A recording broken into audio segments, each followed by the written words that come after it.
अहानमक्तदा लांथोक्सरिबा entertainment programme थरम सरु याबिरिबा पुनमपु तराम नुक्सरी लांथोक्सरिबा थरम मसिदा सिजनजरिबा number 7005707808 अमुकहना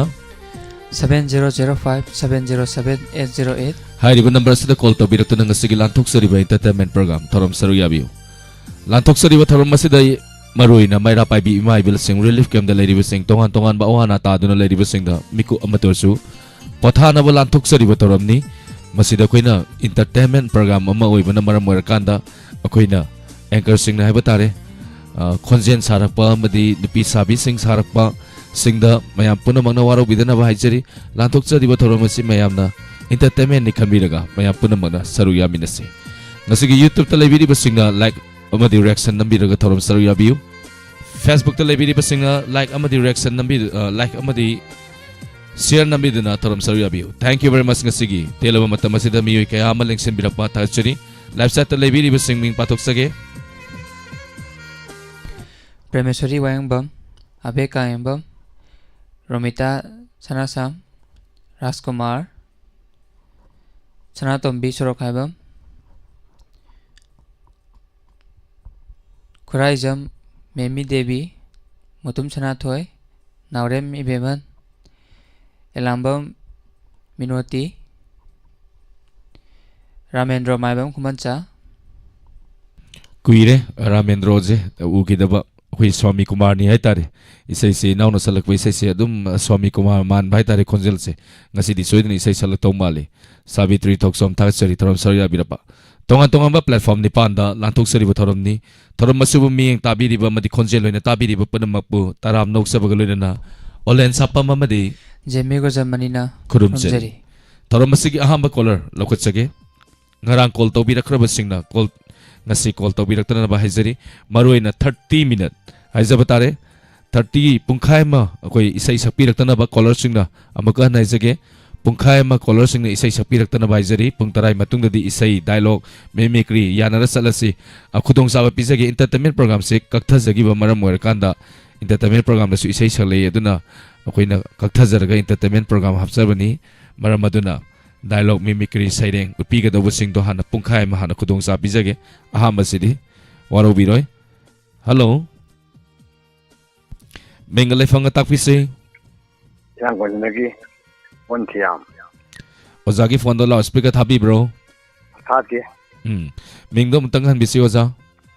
Bontiam thachari lam saworen buju aina thagajari lam se kari oi bidoino pabung oh yang kunjin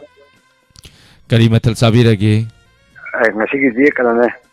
leitan nga masama kanane namana thongomne imana thongmado haudong mangreda hawi samjam na hawjeye irejidana anduni imana moli tabli thongjaram dogdo onthokna laning kare do ko chaba oh no malaksage ngasigi internet program ta se kanane babung ju darung masam tok jarake awrge ko hobira sabau polap tabi bo mayam ju asoiba aranba rapiba babung na hajerse mayam tabi ba singje sei jong maji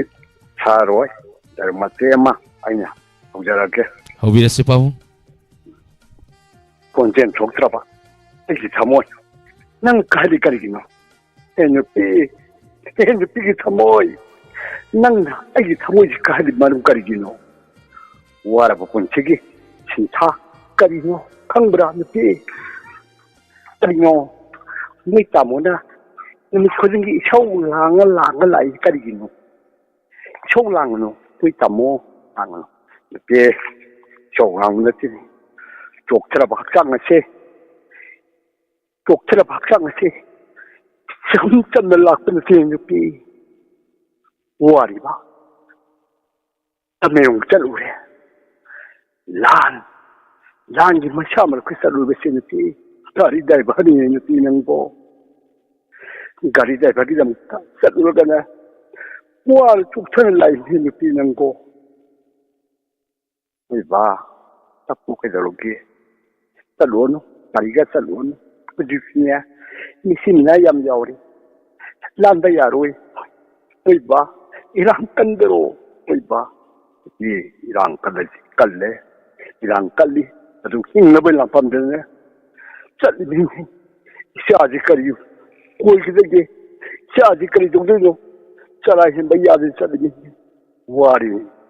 이 समाजी वाबचे नुपी तुम्बा याबनकी कारी चलिबिसिए यामनो वाला चलिबे नुपी नंगो ओइबा वाबदो हारो ngai tamakterban laibang tamakterban kari driver unya salmina iba sapadu yamno wan sapadu tuktari se singa sabalum iba onti o chum singa sabalum mado lum asi singa sabalum magana singa sabalum mono ingba phalu je thogana bi thabondi o le phadi ji laire iba fi yu thukbiro iba我可能再把来，你看，老把来嘿，哎，等你来去，来这边干嘛去？哎，啊，哎，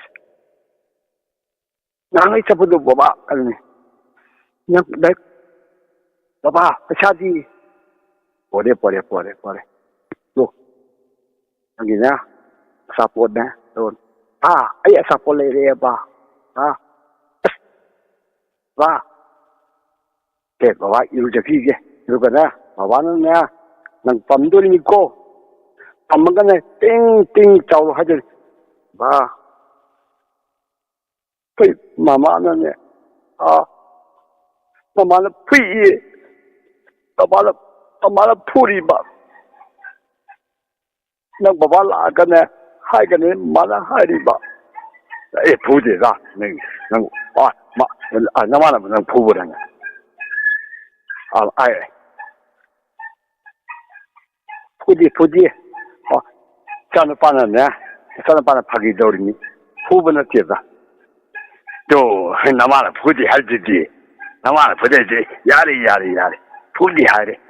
gì hay yari se, thế, thế, bà na. गाड़ी चल रोई चिंगले बागे गाड़ी चल रोई से नंग देख से तागे को बा तालो A B C 1 2 3 하이로 하이 아들이 하이 봐 신 아주 내 샤샤 에수 땀박 콧바세 Sasa, su tammo, siti, tammo, lan gina, lan se wari karino, karan wari ba, itu mo demo loy wari, wandre bache lan, mir balan,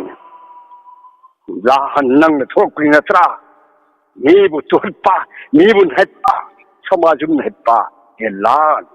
nang karino la kute tai bung mi yo mi kune mo loi wal gari driver amama mi ham itam tawgi ba je karino wal je karino la thank you pawong thank you minute taru henjale yam phajana mate masu yam na phajana tahan bire mayam punamakta pawong gi namak yam na wajare dialogue se yam phajagre pawong thank you very much pawong thank you taram saru thank you Makha Satazarapa Matangi Kola da Kudong sa Pizagi Kunjesori Devi Santi Sanabam Tagasari Angovi Sorokaibam Ima Tagasari Matum Sanatoy Priya Lakshmi Devi Tagasari Taram Saruya Birapa Makha Satazarapa Matangi Kolar Lokotsage Kanano Yaminasi Hello Hello?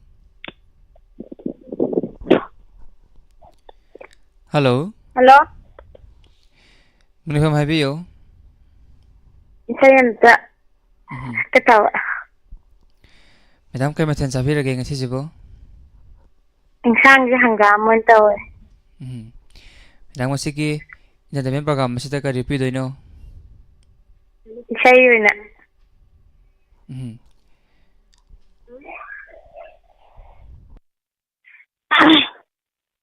Madam hubirasi.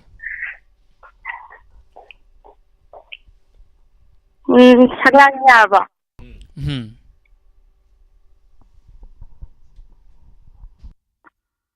Ahan mo rin pakal. Ngasi na aham ro thorom saru ya birise. Tirang nangso namutan na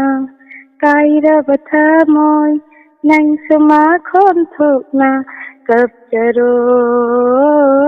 naningam na lage lambi sida kana siyawda yan thang thatal ahan mo rin pakal. Isal ngasi na aham thorom saru ya birise yam na nungai je isal do. Isal sahi ke amu subirage. Sahi kulumdoy. Sahi kulumdoy sure do hojik se thorom se YouTube ta tabi bro natragana radio ta tabi ri ro. YouTube ta kita radio ta na koi pa. Thorom se kam do bi bage lantok sari ba thorom sing hai batare. Yam nungai. Thank you ma'am support to bi ba. Akoina khwaidin nungai jai se hojiki wa haiduni yamna nungai haibato. Noi na toy do ying ning de ga hairadi. Ha. Samaina ga hairadi ko se nungai ru doine ba.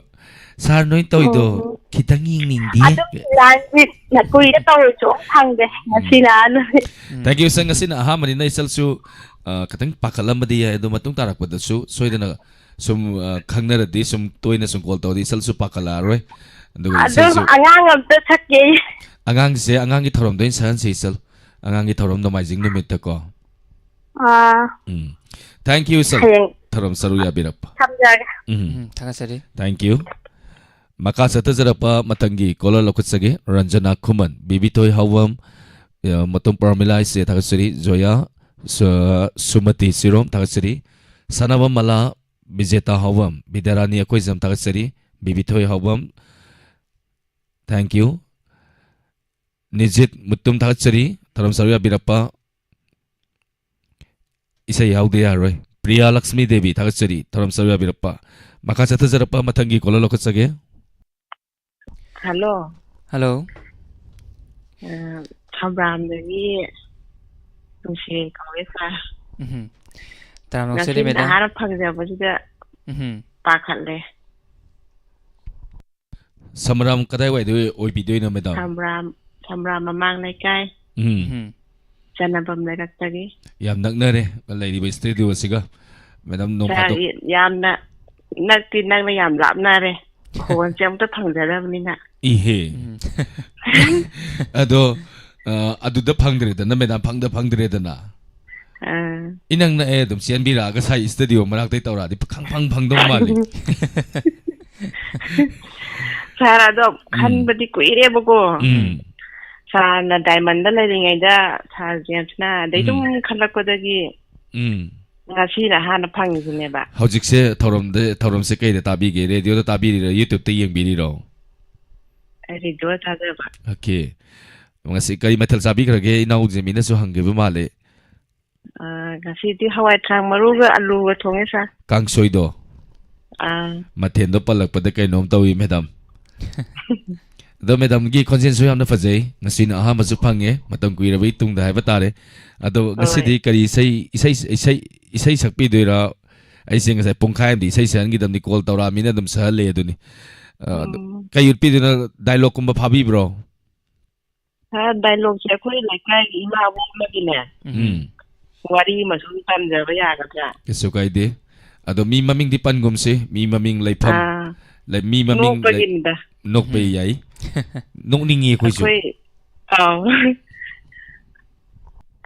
khoi ima bo ma dai ye ha hawai khoi gi research ka se khoi chi ma taro hapami dana ada ma dina khoi phone je tau ge na hai kan gi da paisa yaw dre ma hai bu ada chao gi than ngom ma gi ai gi phone je paisa dai ha pa ge tu ga ai gi paisa de noi tok thok kan ko noi ma si na thang ko hai la ba ma na tau ge hai kan dam te yaw da bani na ai gi paisa ji ma chi tham bi ko ai na heng to ni ka na to na ba na hai adu ni na tan ja ge tau ni sa yam nungai bo wari ni yam nungai ba nungning ba hai tare ne Hoi. thank you tharom saruya birapa madam matung tarak pa tharom ke asu Saragi video se tara ko jawa nungai hadi ana ye ko sari ne khallini pathabiu madam pathabiu awa wa khal nakal da thamgi se miyoi bagi punsi se ningba tungba kanam ta leite duga loina nungai na su leite tawadabu koi wakhal di mathau tai wakhal nungai thokpa di mathau tai maram aduna nungai thoksi Saragi sarjem ki khonjen taro jana pakhalam yana adagidi saragi video santu en haiba jidagi sum video je phaba ka su pang phangi deba ko yam nungai je ba hai da yam nak na tam nai hai ki aduga tha ama nongma teksam dagi sa amana ni thom da video tha phang de na haiba dagi sa na chatlaga ya ba yeng wan nong hai da ki ba ko teksam aduga somda ya bira ki ba hai kharaw loi yam nungai jare madam tharom saruya birapa yamna khuigi sargi wakhalon da khoidagi koina sargi wakhalol am lei yam phajaba yam nuksiba am hai tare akhoi leiriba mayam sidagi akhoi tabiri bu singsin hena luna loi kai gino har kanda akhoi side radio yadra de akhoi kai gumba ma hai tare ne hekta semba saba se aduki matik kalli sar se mayam na ta da bu matam da sar se phamba bo pham de hai tare pu hogalaga asadu da si ya de si kamai tawni kamai yam khalle hai tare ne ko thank you madam tharom saruya Jerien dagi mulai ba wa thank you ga mu yeng ya ango wi sare hai tare video se taring bagi mayai na thank you madam tharom saruya birapa thagachari thank you sir mathangi kolo da kudong sa pizage minuti karibam thagachari yohenba thagachari boinau songtham roma lorembam thagachari thodam ranjita thagachari tharom saruya birapa sana macha songtham oja anina oja joseph ko oja rangilaga saduna amukta khana birao khana wairo nungai do mali khan aing haura kadore sal hemani sangol sem hai hai haurage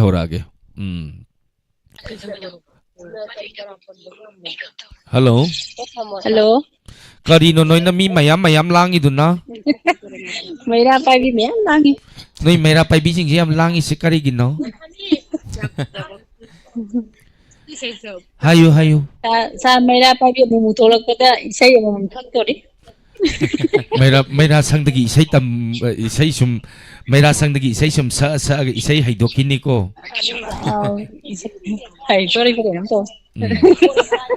do mingalai phangodong tang khangning kreda Ikap tagi sanat tori. okay madam sanathoi ngasidi kari mathal sabirage Nasi di hawon sare. Chicken sare. oh ai kai har ko malu re to minna ngatang leiru beduda ore madam adu ting sigi lantok sari be entertainment program asida kai urpi gani Sai sa o ye maya na sare. mayami sai sa wai sa ge ba yam phaba Sai je mutta ju sa ti je je hai doi pa kang de. ekta saksa lo to manjagi jani Chal lagi. hawirasi Obirase. Isoy soy wakanse Nusibana sumhale Nanyan gumle tai bangsi Tai bangumle mangyansi Isoy soy wakanse Nusibana sumhale Nanyan gumle tai bangsi Tai bangumle mangyansi Mangyansi Awabai pakta Amluhi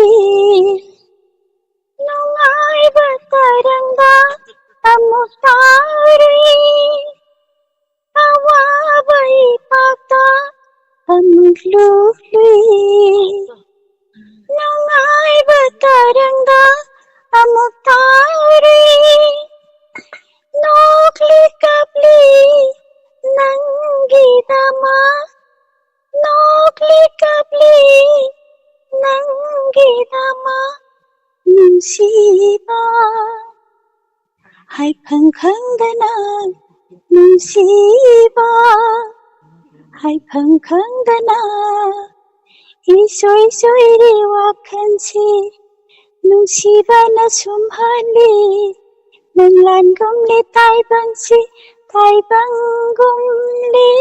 manglan si Potha ba phanjadi niku pamata nang tegi wakan kanjawada Potha ba phanjadi niku pamata nang tegi wakan kanjawada angabi gumli punsiase angabi gumli punsiase nungsiba nangidama nungsiba nangidama isoi soi ri wakanse nungsiba na chumhali Manglan gum le tai bang si tai bang gum le manglan si Loisinjage sir Kaino nangna wakhan ge isoi isoi shalai du na tanja sida soi da bida sumna sau yadra wakhan choi ri ga na tok shalli kui sir lan kan bane wakhan yam soi tholai da ya de wakhan gam da choi ru nu seran turang gam da khallu gi nu nungai na ne thoram sida isai sa ga ne nungai na nungai layu sir di kan ko chen sa bi sir asi hingjang du inaw kaino si hinjang do yen amaga samthong amaga inaw hayre senu kari hingjang thongi nga sigido ho ngasigi duro samthong amaga ko yen amaga thongi oi mau how bani thank you madam thank you ngasai degi di kara lemlap program se toram program se lang daw de ya de entertainment program ni na akoina lanthok sari ba thoram sina haiba tare magi lower role film ama laitar ga di mai role ma'am khaidoi balance aba duga heroine duga laidana ko hero film de lower role sing hai tare mapa saba magi sana role de lowi maram maduna akoisu mana sana ba thoram entertainment program ni na entertain kitang daw jara ke soi ki ba lang ki ba yor ga su mayam puna mangna ngapi gani mathangi color ita senu na wok pirani ita senu wow kanano yung hello ho kailem dai no Yang makom le kai di gitar mani sir taram no seri kemethen sabira ki ngasi jibo sir ngasi di yen on chala yen kanana thongina akhoi nupa na thongi ni sir yare sada koi ngasi itaw huran mamayam noi da la ni aduna noi gi nupa na thongba yen do khara kha mo itaw Pani sir sala sine horen di itaw huran ba hoi ni taw pare kari ut pi gani ngasi gi thoram masida sei matiem tang saksara ka sir hobiro sada Gege kana di khang handa tabu nung da lot lamba sabi sanau ani yune shari wa shakti pandolom nungsi panthungi wari ni tang lâu lấy nơ thiên đơ con miết chi mi rau khôn ta dre con sabi nang bu ngai ran ge da loisanjarage sir kaino hajikitubu madam na sairo natte aidi tiap tai tharak ba malure yam phajana khudol tambirakre ado khoi ki ne makeup ki hantak khoi jini khurai ai gi ne makeup ki hayeng advertisement taw duri adu da chi gi sai ta saga ta saru yaw ko ꯍꯣꯏ ꯁꯥꯔ ꯌꯥꯖꯔꯛꯀꯦ ꯐꯔꯦ ꯐꯔꯦ ꯕꯥꯏ ꯕꯥꯏ ꯕꯥꯏ ꯕꯥꯏ ꯁꯥꯔ ꯕꯥꯏ ꯕꯥꯏ Hai hai. Thank you. Maka chathajarak paside inau Jemi dagi isai ma taminasi. Inau Jemi ni isai saksarakshan oina nophet tawraga nom na dance tawjarake isai maming di kona pathokjarage. Kai dino nganthok nganjingi isai ni aibtare. Kodol tamjarake mayam punna mu taminasi.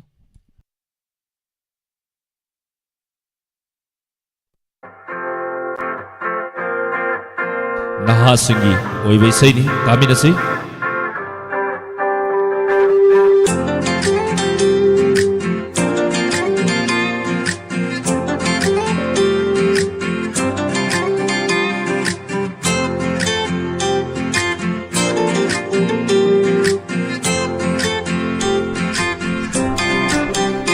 Kupeka pengali batandan manati khanglam gani ko sibi nang buhay na kaya'y matik nung siba. Kupeka pengali batandan manati khanglam gani ko sibi nang buhay na kaya'y matik nung siba. Thaja thawalat te madongan bidurbani ay githong na panggal anigi nung sibi. Hai ning na ya ning na nang se egi oi ning na muna wakan khalaga nang se yare khangbani. Hai ning na ya ning na nang se egi oi ning na muna wakan khalaga nang se yare khangbani.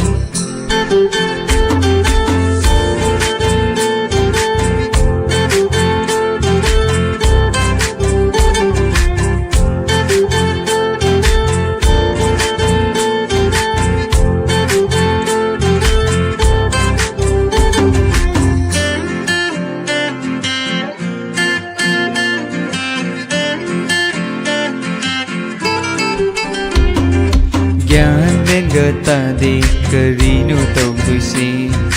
giri giri tagi ai fanga khang de da nangi bu khan gara lai ri ku pa gara kari tau hai bano amuk ta hai ramu ho lam hen ba ngai ko amuk ta ngai ko thamoi masak khang da na ya ba ra ho lam hen ba ngai ko amuk ta ngai ko thamoi masak khangda na ya ba ra aigi oina lepa aigi oina hingba ngamba mi da aina thamoi se pigani aigi oina hingba aigi oina lepa ngamba mi da aina thamoi se pigani. Hai ning na ya ning na nang se aigi oi ning na mana wakan khalaga nang se yare khangbani. Hai ning na ya ning na nang se aigi oi ning na mana wakan khalaga nang se yare khangbani.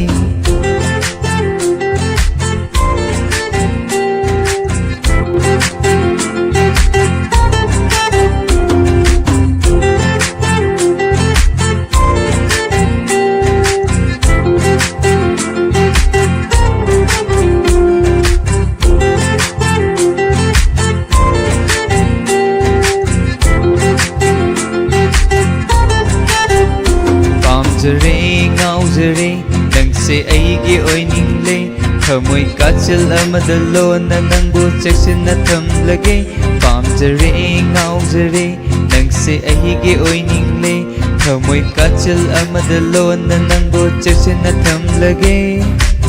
Hai ning na ya ning na nang se aigi oi ning na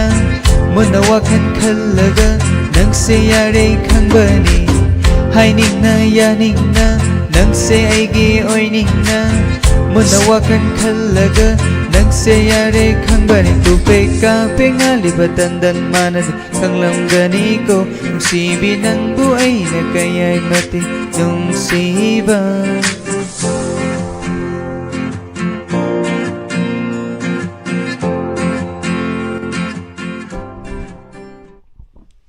Thank you mayam bu thakasari thakapirakpa. Thank you inau Jemi gi isai da mayam nak punamang na kobang hauna kobiduna puning thagot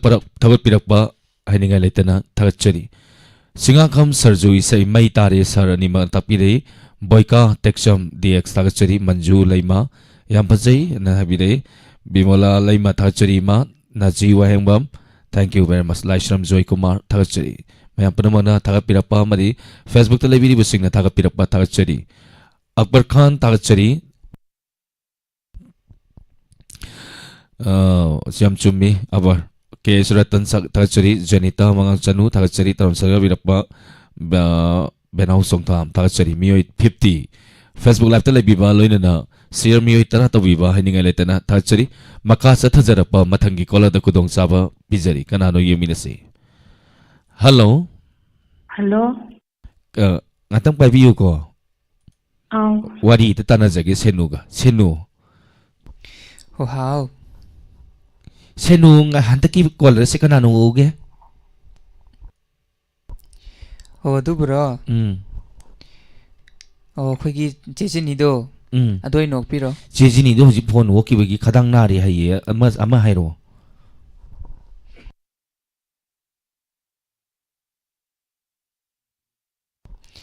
Ho khoi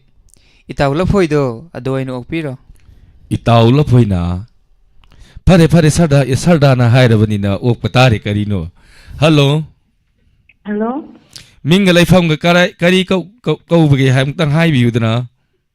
Ninga lay famga se sama mamang lay kai de iton tum abini. Abero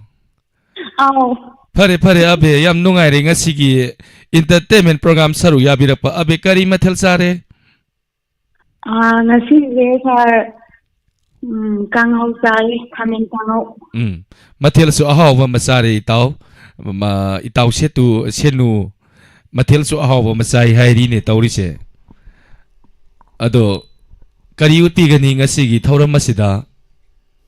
Hari sem tang on thokge. pare hobiro sarda Khoiri nang takivana tambakri Sindam bikhi mahai marong nang long tari Harau tayana sena chona Shanaki na shai gonda Shanaki na shai gonda Nungshibada changdam ni ngai leitraba Imagishu ima Timlon kaya palon kaya Landuna sum Lotong dalitna silva nangi isel Nangi lay hawdagi shem kiba Angang ba iliksina Ponsi sinta itaudang ikuk tahapli Sangdam ningay lay kabanagul amadi Little pili nangi itilagka Khoiri nang fam takibana tambak-tagi Ngasi distalo sanjarage khangde ngasi si kari numino caller singsi isai phaja bangak ta salaktana akoi isai sakto ikai re tawrise Arabada isay da sabiyo kari sai Ye na thang su khong thang do taw do sai sabyam pa e sapiro yam phaja bai isai makhan bi reida horen sake yenge ko Hoy sir Thank you sir thank you taram saruya birappa thagachari asalata sarumbam thagachari sir ani isai phajaba sakpiro isai phajaba saklake mathang langa kadore bedarani akoi jam thagachari taram saruya birappa oinam rita thagachari surjit wai thagachari taram saruya birappa aboy motum amangang sa inaw thagachari janita mangang sanu thagachari taram saruya birappa kejita sanu thank you radhika sanyalangbam thagachari romila mayenglambam thagachari Rokia Ari Aira thagachari taram saruya birappa thank you very much gangs maibam thagachari taram saruya birappa bem thangam thagachari maka sathajarappa mathangi kola lokachage inaw ita senu to kolwo Hello. Hello Ho kailem dai no. Picture ꯃꯃꯥꯡꯗ ꯆꯥꯏ ꯁꯤꯒꯤ ꯁꯣꯅꯤꯌꯥꯅꯦ Itasitu. Hꯧꯖꯤꯛꯀꯤ ꯅꯪꯒꯤ ꯃꯤ ꯈꯨꯀꯧꯗꯣ ꯌꯥꯝ ꯅꯨꯡꯁꯤꯌꯦ. ꯀꯩ ꯂꯝꯗꯩꯅꯣ? ꯒꯥꯏ ꯌꯥꯝ ꯀꯦꯊꯔꯤ ꯀꯩꯒꯤꯅꯣ? ꯍꯣ ꯑꯩꯁꯤꯔꯣ ꯈꯪꯒꯦ ꯍꯦꯛ ꯀꯦꯅꯤꯡꯉꯛꯄ ꯅꯣꯏꯒꯤꯅꯦ ꯅꯣꯏꯒꯤ ꯁꯥꯏ ꯈꯝꯕ ꯇꯥꯕꯅꯤꯀꯣ ꯊꯧꯔꯝꯁꯦ ꯍꯌꯦꯡꯅ ꯁꯝ ꯐꯣꯏꯖꯖꯅꯤ. ꯁꯝꯂꯝ ꯃꯃꯥꯡꯒꯤꯗꯣ ꯆꯦꯛꯁꯤꯜꯂꯨ. ꯑꯣ ꯆꯥꯎꯕꯧ. ꯍꯥꯎ ꯀꯩꯅꯣ ꯍꯥꯟꯅ ꯅꯣꯛꯏꯗꯨꯅ ꯅꯃꯤꯡ ꯀꯧꯔꯒ? ꯅꯣꯛꯅꯤꯡꯉꯛꯄ. ꯅꯣꯛꯀꯅꯨ ꯆꯥꯎꯕ. ꯀꯩ ꯃꯊꯦꯜ ꯆꯥꯔꯒꯦ? ꯌꯣꯡꯆꯥꯛꯀ ꯑꯂꯨꯒ ꯏꯔꯣꯟꯕ ꯆꯥꯏ. ꯃꯊꯦꯜꯁꯨ ꯑꯍꯥꯎꯕ ꯑꯃ ꯆꯥꯔꯤꯅꯤ. ꯁꯦꯅꯨ ꯀꯔꯤ ꯎꯠꯇꯣꯏꯅꯣ ꯍꯪꯖꯜꯂꯨ. ꯁꯦꯅꯨ ꯀꯦꯊꯖꯜꯂꯨ. ꯍꯣ ꯀꯔꯤ ꯎꯞꯄꯤꯗꯣꯏꯅꯣ? ꯗꯥꯏꯂꯣꯛ ꯃꯇꯦꯛ ꯑꯃꯒ ꯏꯁꯩ ꯑꯃꯒ ꯁꯛꯀꯗꯧꯕ. ꯗꯥꯏꯂꯣꯛ ꯎꯠꯇꯧꯔ ꯎꯠꯂꯣ, ꯏꯁꯩ ꯁꯛꯇꯧꯔ ꯁꯛ, ꯑꯅꯤꯃꯛ ꯎꯠꯂꯛꯀꯅꯨ. ꯁꯦꯔꯥꯟ ꯇꯨꯔꯥꯟ ꯇꯧꯁꯜꯂꯛꯀꯅꯨ ꯆꯥꯎꯕ.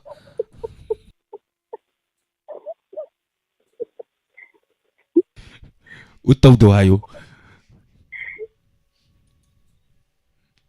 ꯎꯠꯇꯧꯗꯣ ꯍꯥꯏꯖꯔꯛꯑꯒꯦ. ꯍꯧꯔꯣ. ꯑꯣ 이마 ꯅꯪꯒꯤ ꯅꯆꯥꯅꯨꯄꯥꯗꯨꯕꯨ ꯀꯔꯤ ꯊꯕꯛ ꯇꯧꯒꯦ? ꯀꯔꯝ ꯃꯣꯛꯄ꯭ꯔꯃꯤ? ꯑꯣ ꯏꯅꯦ ꯌꯥꯝ ꯃꯣꯛꯈ꯭ꯔꯖꯥꯠꯅꯤꯗ. ꯃꯣꯛꯄꯕꯨ ꯍꯦꯛꯇ ꯊꯕꯛ ꯆꯤꯟꯈ꯭ꯔꯕ. ꯃꯥꯅ ꯆꯤꯟꯈꯤꯕ ꯊꯕꯛꯁꯦ ꯐꯃꯨꯡꯗ ꯇꯨꯝꯃꯒ ꯐꯣꯟ ꯃꯦꯜꯂꯒꯅꯦ ꯇꯨꯝꯃꯒ ꯆꯥꯕꯒ ꯇꯧ ꯂꯩꯔꯦ. ꯁꯤꯅꯤ ꯊꯕꯛ ꯆꯤꯜꯂꯤꯕ ꯍꯥꯏꯕꯕꯨ.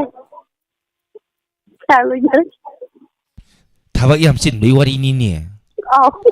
ꯈꯨꯐꯖ ꯑꯃ ꯆꯥꯎꯕ. Thank you. ꯑꯗꯣ ꯁꯦꯅꯨꯅ ꯀꯩꯅꯣꯝ ꯍꯪꯗꯣꯔꯤ. ꯑꯗ ꯇꯥꯊꯣꯛꯎ.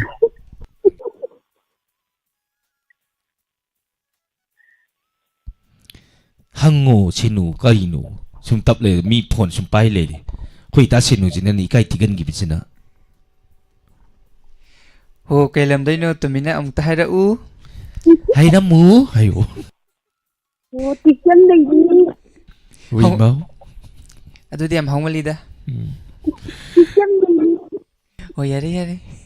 Thank you madam. ꯇꯔꯝ ꯁꯔꯨ ꯌꯥꯕꯤꯔꯛꯄ. Thank you. ꯏꯁꯩ ꯈꯨꯗꯣꯜ ꯇꯝꯖꯔꯛꯀꯦ. ꯏꯁꯩ ꯈꯔ ꯂꯥꯡꯁꯦ. ꯑꯗꯣ ꯏꯅꯥꯎꯖꯦꯃꯤꯅ ꯏꯁꯩ ꯐꯖꯕ ꯑꯃꯁꯨ ꯁꯛꯄꯤꯈ꯭ꯔꯦ. ꯃꯌꯥꯝ ꯈꯨꯕꯥ ꯍꯧꯅ ꯈꯨꯕꯤꯈ꯭ꯔꯦ. ꯃꯇꯨꯡ ꯇꯥꯔꯛꯄꯁꯤꯗꯤ ꯂꯥꯏꯛꯁꯦ ꯈꯔ ꯌꯥꯝꯃꯟꯁꯦ. ꯂꯥꯏꯛꯁꯦ ꯑꯣꯟꯂꯤ 91 ꯈꯛꯇ ꯉꯥꯏꯔꯤ. ꯑꯗꯨꯒ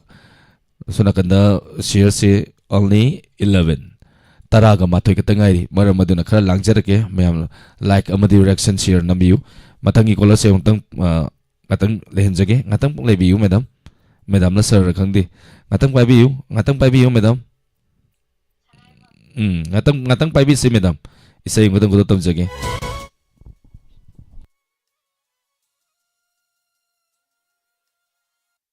ꯏꯁꯩ ꯈꯨꯗꯣꯜ ꯇꯝꯖꯒꯦ. ꯄ꯭ꯔꯤꯌꯥ ꯂꯛꯁꯃꯤꯅ ꯈꯟꯕꯤꯔꯛꯄ ꯏꯁꯩꯅꯤ. ꯈꯨꯗꯣꯜ ꯇꯝꯖꯔꯤ. ꯃꯌꯥꯝ ꯄꯨꯟꯅ ꯑꯃꯨꯛ ꯇꯥꯃꯤꯟꯅꯁꯤ. ꯏꯁꯩ ꯑꯁꯤ ꯄ꯭ꯔꯤꯌꯥ ꯂꯛꯁꯃꯤꯗ ꯀꯠꯊꯣꯛꯆꯔꯤ.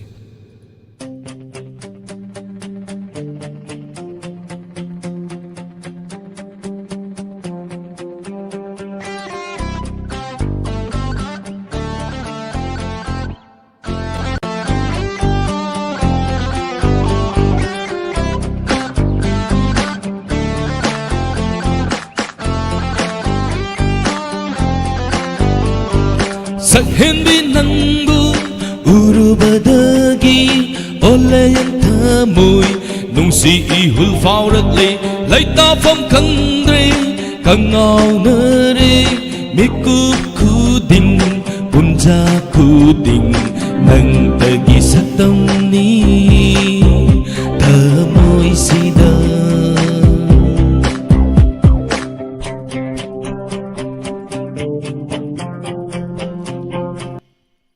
ꯀꯦꯔꯥꯎꯀꯦꯁꯦ ꯑꯃꯈꯛꯇ ꯁꯤꯟꯖꯔꯛꯀꯦ. ꯁꯤ ꯀꯦꯔꯥꯎꯀꯦ ꯅꯨꯄꯤꯒꯤꯁꯨ ꯌꯥꯎꯕꯅꯤ.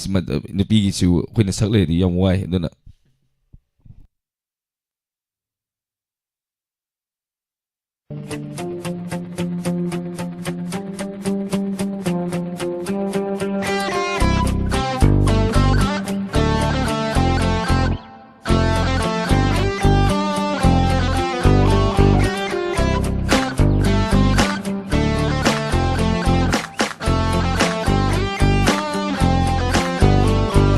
sakhenbi nangbu urubadagi pakhang thamoy nungsi ihul faurakle laita phong khangdre kangau nare mikup kuding punja kuding nang tagi sakdam ni thamoy sida Biranu,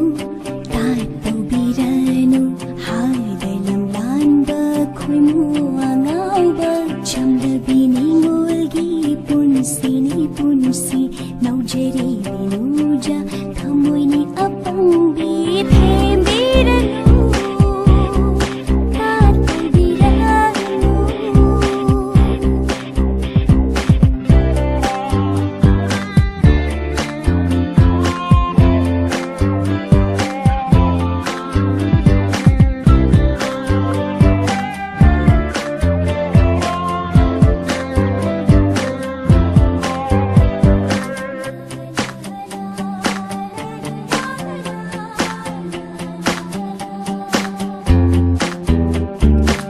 Thamoy bui rang hau haliba nangi mit nangi mai thong laita handre mikup khuding da thamoy seina nang bu nung si hairi Thamoy bu irang hau haliba Nangi mi yeng nangi mai tho Leita handre mi kop kuding da Thamoy sina nang bu nung si hai di nu cha nang bu sak hen bi Nu ja nang bu sakhen bi Ayo kita rang lajlik lagu Manjiri bipang lani ngolgit thamoy bu Lamnan ba mangaw tiba Nang gidong si ipagkuda Mamanahan bigay kan barang Mamanahan bigay kan barang Mamanahan bigay kan barang Mamanahan bigay kan barang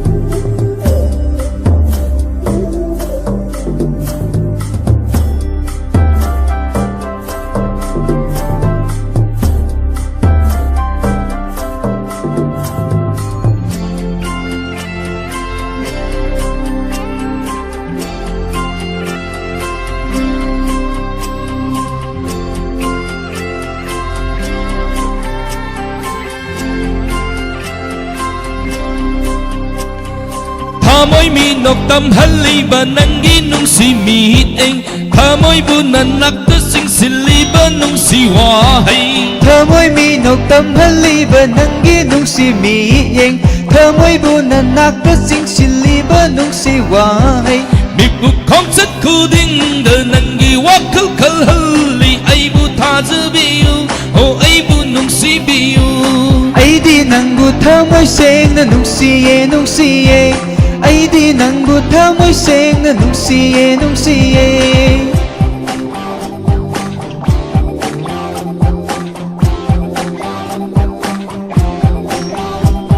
sakhendi nang bu urubadagi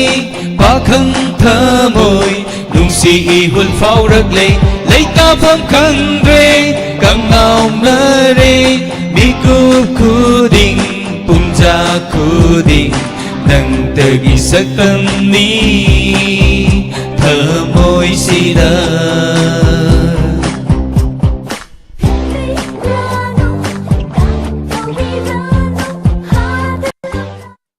Thank you. Maya puna mana taga pirapa haningai laitana taga chori. Thank you very much hanana. Irom kanan bala taga chori paung jen takuma taga chori taram sarya birapa. Thank you very much hanana taga chori. Somendra Maisnam Tagachari, Taram Saria Birapa, Ketri Mayum, Salam Ba Tagachari, Taram Saria Birapa, Zenita, Mangang, thank you, Naurem,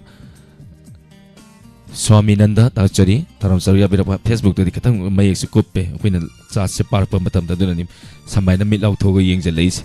Mitsu Logi Log of Mitsi Daitarin. Thank you very much, Nasigi, Taram Saria Biripa, Puning Togo Pirapa, Tagachari, Makasa Tazarapa, Matangi, Kola the Kudongsa, Pizari Kanano Yaminasi. Hello. Hello. Taram Noxeri, Mingle FM Gaibo. Changai from the again. Kay Matan Sabi Kage, Madame Sizibo. Nga ka. Yun bangga. Madam loudspeaker dong atang mutat biyo.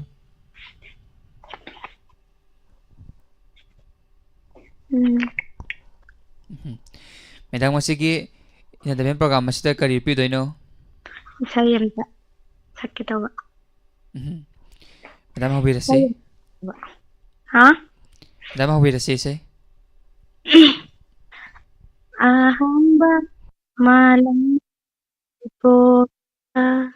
tao do na puri ba nung si ba lay nam na mai kay khanga yela ba su ning bu ya kai han ba chuk ngam da ba matam gi irang su khang da ba nang bu nung si gi nung sige mit yang chu ngam da ba nang bu pa khang lo nang bu nu pa ro nang bu pa khang lo nang bu nu pa ro selai salai Nang bu nupa na tabra haibi sai ni. Yam pajana kulo tambira kre sai se. Ko jin suya na pajai ing na tapna gyan ta na salai. Thank you. han da ne Isai suya pajabi sai ni. Ado thorom se kai da tabi ge. phone da Ponda. Yam nungai se madam. Thorom saruya birapa. Thank you. Makasa tazarapa matangi thorom kaya da soidana saruya bi. Thank you very much. thank you Matangi kola da kudong sa visa ke matangi kola sina ise no waro ge da keno no woke mai bi tharo no wok se ge kana no yemina se ise gi bi ma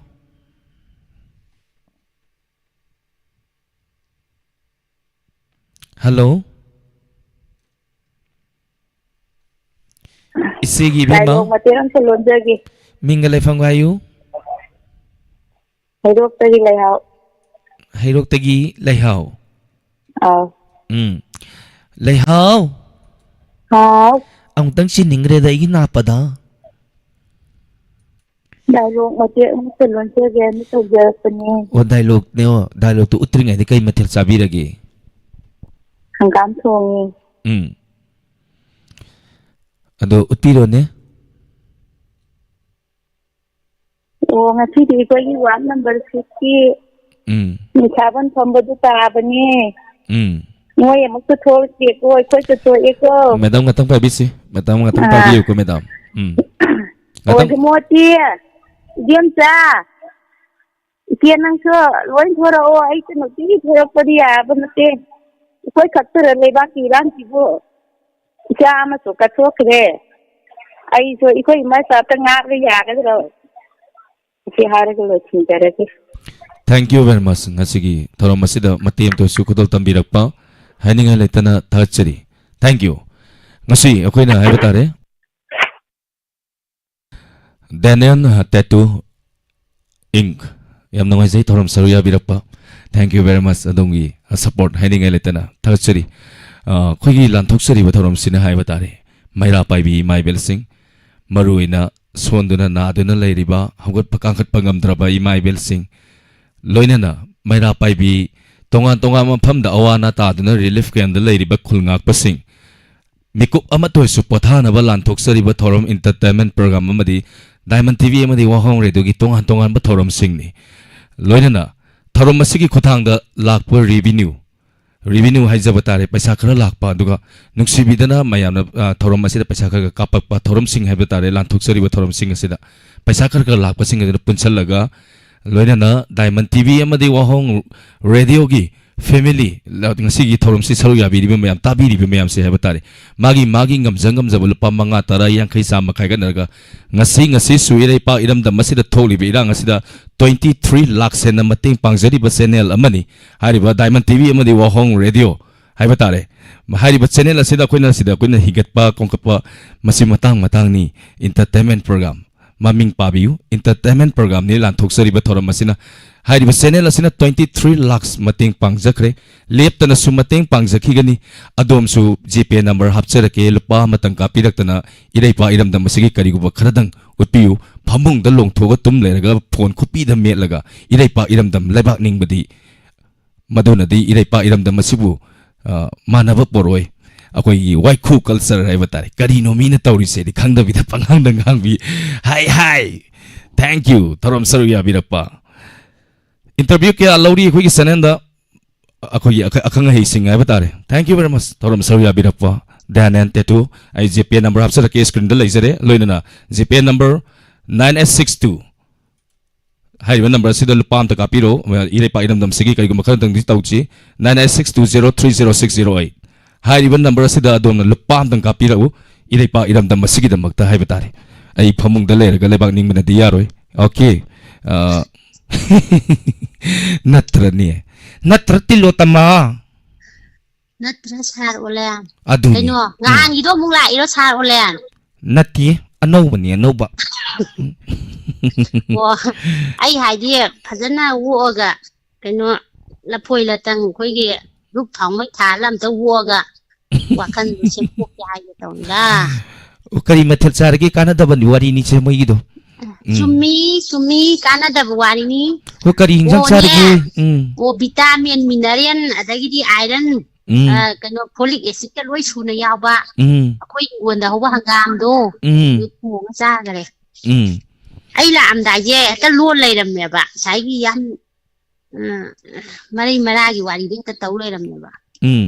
mapa heta sana ruba andom jaga adubu phare sarolen ai tabi riba me yam puna makpu ikai khumna jari ai ulo lairam mai kai dagi tilo tama laisam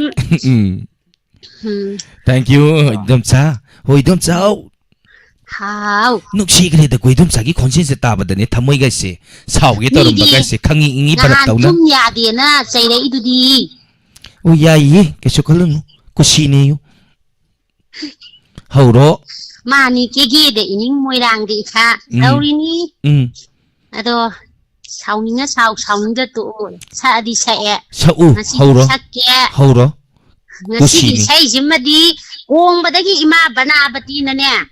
laura khonga ga sak leijaram ba macha aije sai simata sakpiyo na kanna hairakpa ado sigi sai ji khoi kaksing ngom da leiba isi mayam dina sakka dong ne ba to ayam ta matau tammaga sakchara ke sar olen ko leikang da satpi leirang thambal laije ikhau lang la bi leirang churak laroi kumgi amang banong churak laroi kumgi amang banong ikang lada satpi leirang thambal laije ikhau lang la bi leirang churak laroi kumgi amang banong churak laroi kumgi amang banong pai khare tana laisin ponduna pai khare tana laisil onduna leikang lada satpi leirang thamba khangu thaki leirang punsini tina tamla boy nangi punsi ayuk talay sat tamlambi layrang ayuk talay sat tamlambi layrang lay ko kakay na redo korong na sangringay lay ko kakay na redo korong na sangringay lay kang lada satpi leirang thambal churak laroi ꯀꯨꯝꯒꯤ ꯑꯃꯪꯕꯅꯣ ꯄꯨꯔꯅꯤꯃꯥ ꯊꯥꯖ ꯂꯥꯛꯂꯔꯣꯏ ꯅꯪꯒꯤꯗꯤ ꯊꯥꯁꯤ ꯑꯣꯛꯅꯔꯦ ꯂꯩꯔꯥꯡ ꯂꯩꯈꯣꯡꯗ ꯄꯨꯔꯅꯤꯃꯥ ꯊꯥꯖ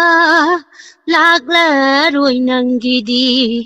ꯊꯥꯁꯤ ꯑꯣꯛꯅꯔꯦ ꯂꯩꯔꯥꯡ ꯂꯩꯈꯣꯡꯗ ꯅꯪꯒꯤ ꯄꯨꯟꯁꯤ ꯌꯦꯅꯤꯡꯊꯥꯗꯤ ꯅꯪꯒꯤ ꯄꯨꯟꯁꯤ ꯌꯦꯅꯤꯡꯊꯥꯗꯤ ꯃꯥꯏꯊꯤꯔꯦ ꯃꯣꯡꯐꯝꯗ ꯂꯩꯉꯣꯏ ꯂꯝꯗꯝꯅꯤ ꯃꯥꯏꯊꯤꯔꯦ ꯃꯣꯡꯐꯝꯗ ꯂꯩꯉꯣꯏ ꯂꯝꯗꯝꯅꯤ ꯂꯩꯀꯪꯂꯥꯗ ꯁꯥꯠꯄꯤ ꯂꯩꯔꯥꯡ ꯊꯝꯕꯥꯜ ꯂꯥꯏꯖ ꯏꯈꯧ ꯂꯥꯡꯂꯕꯤ ꯂꯩꯔꯥꯡ ꯆꯨꯔꯛꯂꯔꯣꯏ ꯀꯨꯝꯒꯤ ꯑꯅꯧ ꯀꯨꯝꯒꯤ ꯑꯃꯪꯕꯅꯣ ꯄꯥꯏꯈꯔꯦ ꯇꯥꯅ ꯂꯩꯆꯤꯟ ꯑꯣꯟꯗꯨꯅ ꯑꯁ ꯁꯥꯔ ꯑꯣꯂꯦꯟ ꯌꯥꯗ꯭ꯔꯦ ꯍꯦꯛ ꯇꯦꯟꯁꯟ ꯂꯩꯔꯦ ꯀꯩꯒꯤꯅꯣ ꯏꯁꯩ ꯌꯥꯝ ꯐꯖꯅ ꯁꯛꯂꯛꯑꯒ ꯌꯥꯝ ꯇꯦꯟꯁꯟ ꯐꯖꯅ ꯂꯩꯒꯔꯦ ꯏꯁꯥꯁꯦ ꯌꯥꯝ ꯐꯖꯅ ꯈꯨꯗꯣꯜ ꯇꯝꯕꯤꯔꯛꯈ꯭ꯔꯦ ꯑꯣ ꯊꯦꯡꯛ ꯌꯨ ꯍꯧꯗꯣꯡꯅ ꯉꯥ ꯆꯥꯒꯦ ꯇꯧꯔꯤꯕ ꯑꯗꯨꯗꯨꯅ ꯃꯥ ꯇꯥꯟꯅꯅꯕ ꯍꯣꯠꯅꯕꯗ ꯏꯁꯩ ꯁꯛꯐꯝ ꯈꯛꯇꯅꯤ ꯍꯣꯏ ꯃꯥ ꯏꯗꯣꯝꯆꯥꯒꯤ ꯏꯁꯩꯗꯨꯗꯅꯦ ꯑꯥꯔꯇꯦꯛ ꯄ꯭ꯂꯦꯅꯅꯦ ꯂꯨꯄꯥ 90 ꯀꯥꯞꯁꯤꯜꯂꯛꯄꯩ ꯋꯥꯅꯤꯗ ꯊꯧꯔꯝ ꯑꯁꯤꯗ ꯁꯥꯕꯥꯁ ꯊꯥꯒꯠꯆꯔꯤ ꯈꯣꯏꯔꯝꯖꯔꯤ ꯊꯦꯡꯛ ꯌꯨ ꯀꯩꯅꯣ ꯑꯩꯈꯣꯏ ꯑꯗꯨꯒꯨꯝꯕ ꯀꯩꯅꯣ ꯇꯧꯕꯀꯣ ꯎꯝ ꯀꯠꯊꯣꯛꯄꯤꯕ ꯃꯌꯥꯝ ꯑꯃꯅ ꯑꯩꯈꯣꯏꯒꯤ ꯁꯄꯣꯔꯠ ꯌꯥꯎꯗꯅ ꯊꯕꯛ ꯈꯨꯗꯤꯡꯃꯛ ꯁꯥꯔ ꯑꯣꯂꯦꯟ ꯇꯧꯕ ꯉꯝꯃꯣꯏ ꯀꯣ ꯃꯌꯥꯝꯒꯤ ꯁꯄꯣꯔꯠꯀ ꯂꯣꯏꯅꯅ ꯑꯩꯈꯣꯏꯒꯤ ꯗꯥꯏꯃꯟ ꯇꯤꯚꯤ ꯆꯦꯅꯦꯜ ꯋꯥꯍꯧ ꯔꯦꯗꯤꯑꯣꯅ ꯍꯤꯡꯖꯔꯤꯕꯅꯤ ꯃꯌꯥꯝꯒꯤ ꯁꯄꯣꯔꯠ ꯌꯥꯎꯗꯅ ꯍꯤꯔꯝ ꯈꯨꯗꯤꯡꯃꯛꯇꯀꯣ ꯑꯩꯅ ꯏꯁꯩ ꯁꯛꯏꯁꯤꯁꯨ ꯁꯥꯔ ꯑꯣꯂꯦꯟ ꯃꯌꯥꯝꯅ ꯇꯥꯕꯒꯤ ꯏꯁꯩꯅꯦ ꯇꯥꯗꯗꯤ ꯀꯗꯥꯏꯗꯩ ꯏꯊꯟꯗ ꯁꯛꯄꯗꯤ ꯑꯅꯤꯔꯛ ꯁꯛꯄꯗ ꯑꯗꯨꯝ ꯇꯜꯂꯛꯀꯅꯤ ꯅꯠꯇ꯭ꯔꯣ ꯃꯥꯅꯤ ꯃꯥꯅꯤ ꯏꯌꯥꯝꯕ ꯏꯌꯥꯝꯕ ꯅꯠꯇꯦ ꯌꯥꯏꯗ ꯐꯔꯦ ꯐꯔꯦ 이domꯆꯥꯎ ꯂꯦꯡꯖꯔꯒꯦ ꯊꯣꯡ ꯂꯣꯟꯖꯟꯕꯤꯔꯣ ꯑꯩ ꯆꯠꯆꯔꯦ ꯀꯦꯒꯝ ꯊꯦꯡꯛ ꯌꯨ ꯌꯥꯝ ꯅꯨꯡꯉꯥꯏꯕ 이domꯆꯥ ꯌꯥꯎꯔꯤ ꯊꯦꯡꯛ ꯌꯨ ꯚꯦꯔꯤ ꯃꯆ ꯃꯈꯥ ꯆꯠꯊꯖꯔꯛꯄ ꯃꯊꯪꯒꯤ ꯀꯣꯂꯔꯗ ꯑꯃꯨꯛ ꯈꯨꯗꯣꯡꯆꯥ ꯄꯤꯖꯒꯦ ꯏꯇꯥ Somendro Maisnam थगचरी phone फंगदबनिना इसेसे comment खंजगे यागद्र sir तापीरे सहनिंग viva तारे सहनिंग बे इसे ओदे दम खनबिरो फारगदि कोई मतेम द ओरसु सक्सेरके थबी देवी लाइश्रम थगचरी राधिका सने लांगबम नावरेन स्वामी नंदा थगचरी थरो सरुया बिरकपा कमेंट सुमरमक तदम पाजरके कोई थरो मसे है तारे करी डायलॉग ngang के नंगा तंग खल्लिंगे दा कमेंट पाबन नंगौदब हेक मतंग सु यावी कईगिनो हाय कांदा एंटरटेनमेंट निना मयाम नंगा तंग दोसु कमाई नो हन सिके न कोई प्रोग्राम सिदा अमने इसै कॉलर ने इसै सैंगाय दा कोई मदुगी वाखल दो खल्लगा लैजब मुद अम सागदा लैबा हाय तारे अंदने कमेंट से हे उहौदब सु यावी वारो बिरोय मखा चथजरप मथंगी कॉलर दा खुदोंग चाबा पिजगे इता सेनु तो सेतु मु कौशली सेनु मु कौशली ग्या मेम तादे तो सेनु हेलो हेलो हो कैलमदैनो हो करेग लेरा सुबदगिनेया थैबिया खनि हेनु नंगने नंगी नमाने बि थैबि आइदि मिंग माने बिबो अदुनि हेललि दु करिगिनोबा नंगा इमोन मोला दने इते थले दु कइगिनोबा हेलहनगनोबा थैबिना हो आइजिना को याम मुजनिंगिजे को खोगी नुपादुना याम थिंगबम लैबा हाइतारे जे याम मरम याम लांग आइजे याम लांगजरुबनेबको अदा यागिदबा कई हाइबा कनाना थिंगिबा हो आइगी नुपाना नोइ नुपाना औ नोइ नुपादो याम खंबल्ली करिनो सिदा मी एंटरटेनमेंट प्रोग्राम तौर नोइ नुपादो याम खंबल्लै दु कइगिनो हो खोइ नुपादिने खरा खमन जावे अदुगिने इताना लांगी खुलांगदुगा मोइना मु थिंगजलक्तर इतासे तुमिन लैथोकिबनिने तौरिसे थिंगिदो अई हांगतोके ngasiदगी कनानो फोन पाइरिसिबो आइगा मिंग माना बिदुरो मिंग हाइजेबनी आइगा मिंग माना बिदुरो नमाने थैबिदो हाइजिबदो करे लेरा सोबदगी आया इमाना बि थैबि हाउ नंग सिगी सिन्था पांथोकबो लोरबो ओ लुइरे देदा काबने अंत नम्मगने आइदुने खै मत्ति इंतंग सगने सिमबा नुगाइबि येंगे तौबो थबक लोइरगा इसै सकबजे वाखल नुगाइब्रो Ao tumba khan ngai mang ngai. Andadi ne hauro ta thosini. Haurage. Hauro. Ilaba chanji gilairang taraba lairang gi sainara awaba thamoy gilai maida ilaba chanji gilairang lairang ga laika da khaina ba Lainam na thamoy da lai hau ba Lairang da laika da khaina ba Lainam na thamoy da lai hau ba Awaba khang shira kunshida Awaba khang shira kunshida Ilaba sanji gilairang taraba lairang gi sainara awaba thamoy gilai maida hanglaba sanji na ngai hodi lainam namalangda ngau hodi Hanglaba sanjina ngai hodi Lainam namalangda nga hodi Wakhan na wakhandu pul hodi Loiraba thamoyna yeng bawi Nungai bayagdana lai hawi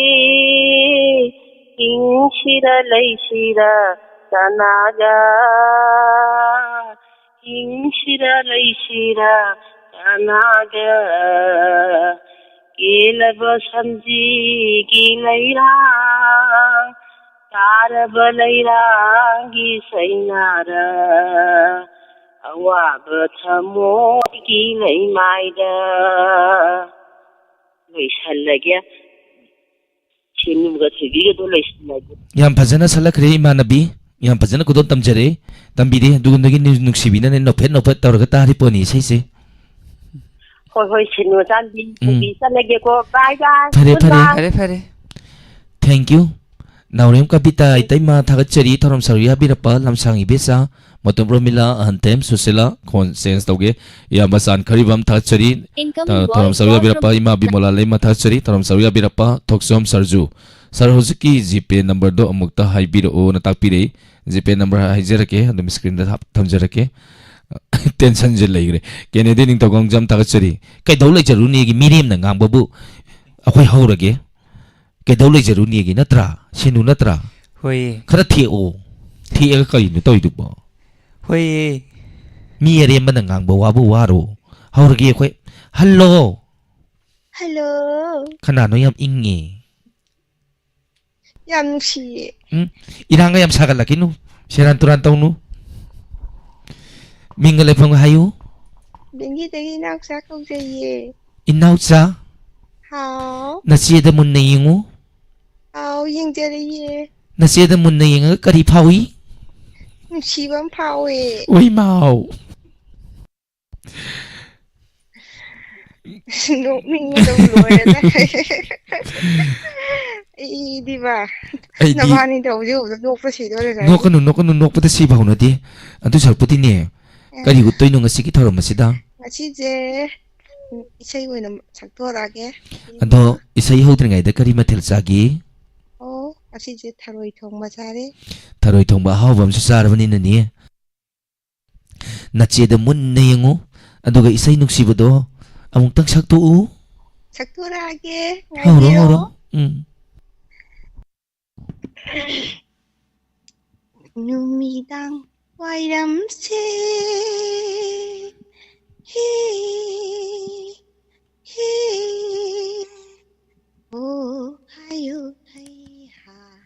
Oh hayo hey ha Numidang wairamse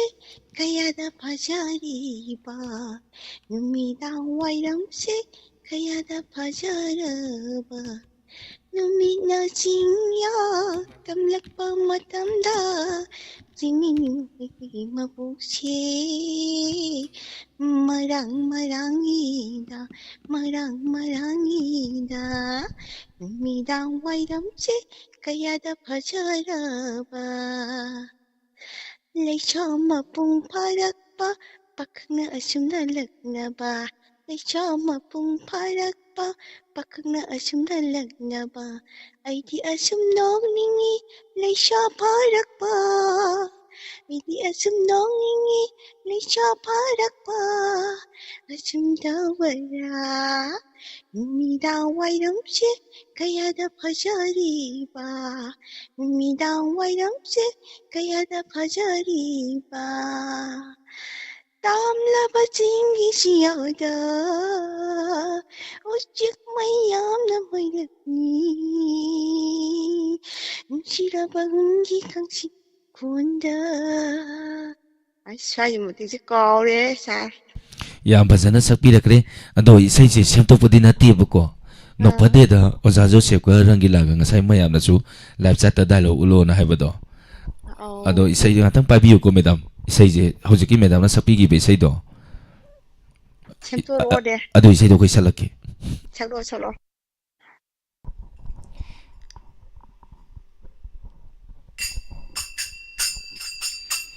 ꯅꯨꯃꯤꯗꯥꯡ ꯋꯥꯏꯔꯝꯁꯦ ꯇꯪꯈꯥꯏꯅ ꯀꯣꯟꯅꯗꯦꯗ ꯅꯨꯃꯤꯗꯥꯡ ꯋꯥꯏꯔꯝꯁꯦ ꯇꯪꯈꯥꯏꯅ ꯀꯣꯟꯅꯗꯦꯗ ꯅꯨꯃꯤꯠꯅ ꯆꯤꯡꯌꯥ ꯍꯥꯏꯇꯥꯏꯅꯦ ꯌꯥꯝ ꯐꯖꯅ ꯈꯨꯗꯣꯜ ꯇꯝꯕꯤꯔꯛꯈ꯭ꯔꯦ madam ꯏꯁꯩ ꯌꯥꯝ ꯐꯖꯕ ꯏꯁꯩ ꯑꯃ ꯃꯦꯗꯥꯝꯒꯤ ꯈꯣꯟꯖꯦꯜꯗꯒꯤ ꯃꯌꯥꯝꯅ ꯇꯥꯍꯟꯕꯤꯕ ꯍꯥꯏꯅꯤꯡꯉꯥꯏ ꯂꯩꯇꯅ ꯊꯥꯒꯠꯆꯔꯤ thank you very much madam thank you ꯅꯕꯥꯅꯤꯁꯤ ꯌꯥꯝ ꯅꯨꯡꯉꯥꯏꯔꯦ ꯌꯦꯡꯕꯗ ꯑꯩꯈꯣꯏꯁꯦ ꯅꯣꯛꯄꯗ ꯂꯣꯏꯔꯦ ꯊꯦꯡꯛ ꯌꯨ ꯃꯦꯗꯥꯝ ꯊꯧꯔꯝꯁꯨ ꯌꯥꯕꯤꯔꯛꯄ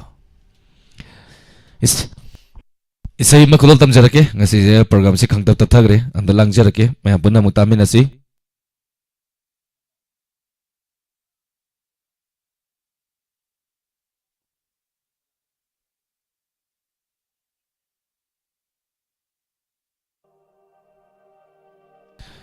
ꯏꯁꯩ ꯑꯃ ꯈꯨꯗꯣꯜ ꯇꯝꯖꯔꯛꯀꯦ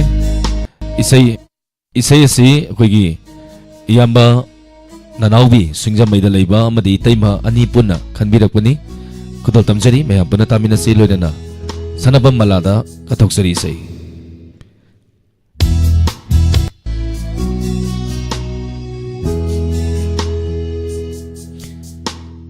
ꯅꯨꯡꯁꯤꯕ ꯑꯃ ꯑꯣꯏꯕꯗ ꯅꯨꯡꯁꯤꯕ ꯑꯃ ꯁꯥꯒꯠꯄꯗ ꯅꯨꯡꯁꯤꯕ ꯑꯃ ꯑꯣꯏꯕꯗ ꯅꯨꯡꯁꯤꯕ ꯑꯃ ꯁꯥꯒꯠꯄꯗ ꯃꯇꯝ ꯀꯌꯥ ꯆꯪꯉꯤ ꯆꯍꯤ ꯀꯌా ꯆꯪꯉꯤ ꯃꯇꯝ kaya changi chahi kaya changi Kumgi basanta manadi kumon ama machangi do Thamoy basanta manadi mafam matam nai de do Thamoy basanta manadi mafam matam nai de do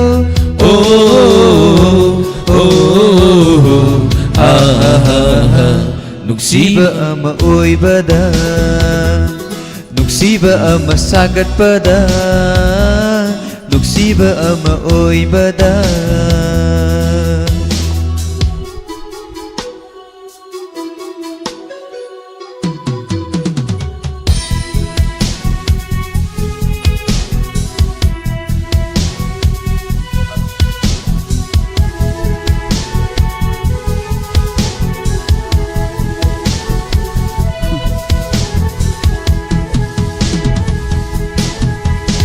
Adubune nungsiba sayam na lui nungsiba sayam na lui Asing bani nungsiba sayam na lai lai lai lai lai nuksibase yamna lai Adubune nuksibase yamna lui lui lui lui lui nuksibase yamna lui asengba ni nuksibase yamna lai lai lai lai lai nuksibase yamna lai Matam sada binong judong Tai mapun siwahan bani Ikang libi Thamoy sigiti Si tahidang ni nong judong Phateda pangkreda Sengla thamoy say kang bideda Nuksiba ama oy bada Nuksiba ama sagat pada Nuksiba ama oy bada Thank you ma'am Kubahong na kubisi Thank you very much Tarum saruya birapa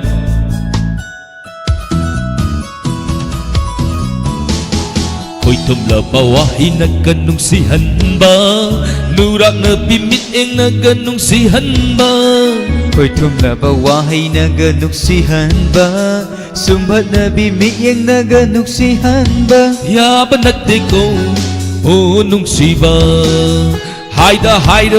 Câu da Yeng da yeng la Khum lam ghê ay su nung siba Haida Câu da Yeng da yeng la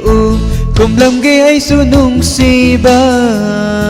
Pagi tau Nung siba da Mamal hong han gano Nung siba da Thamoy wahaliba Nung siba do Ningam da may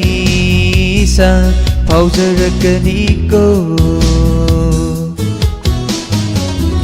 Nung siba ama oy bada Nung siba ama sagat bada Nuksiba ama sagat pada Nuksiba ama oy bada Sahi kaya changi Matam kaya changi Sahi kaya changi Matam kaya changi Oh, oh, oh, oh. Minung si kang mande Thamoy kan mali Ikay na Pongdok jariba Singla thamoy Wahay si Aripahe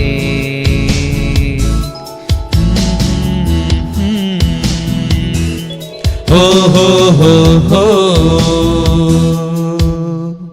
Thank you Tachuri Thank you very much Mambo Maka sa tazarapa matangi Kolo da kudong sabi zagi Hello Alo, Mingal ay fang atak piyo alo, saraya se kaya tagi lasan subagani he. Tachuri taram saruya birapa Kari matal sabi lagi Masih dia hanggang mau cara ini. Hangam Hangam so yam hawa hangam sabi de Ngasigi lantok sa riba entertainment program Masita medam giti kayo pigani Oh, saya kunci konsep ni saya mati ada sakit lagi. Nung si concert How will I say? Aku ya sah. Matang kaya lele Matang kaya lele angang Wajaba kanggana hanaduna Matang kaya lele Matang kaya lele Wajaba kanggana hanaduna tum kaya lili mathot karakle aki bolai rute mathot karakle aki bolai rute tirang dalu lingai lambi di ti haude matung kaya lele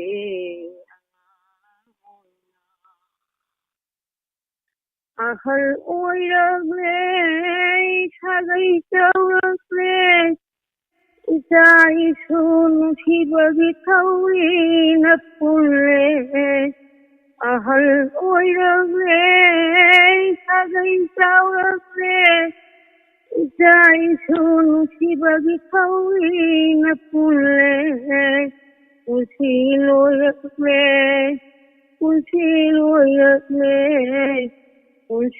loyakle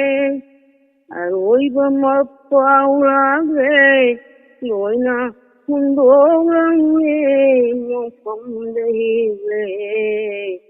matang kaya lele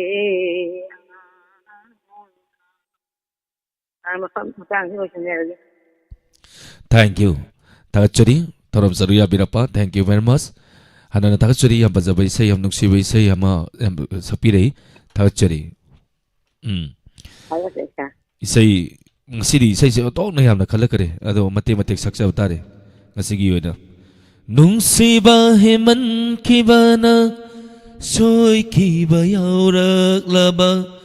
Haibiyu ko nang githamoida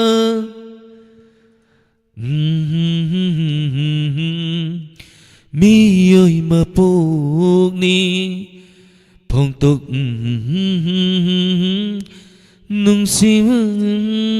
say hayong soidana full success ke inaw mati khalapan ni mati success ke inaw zimina music yaw mati sa pirani last caller lo kala doini aduga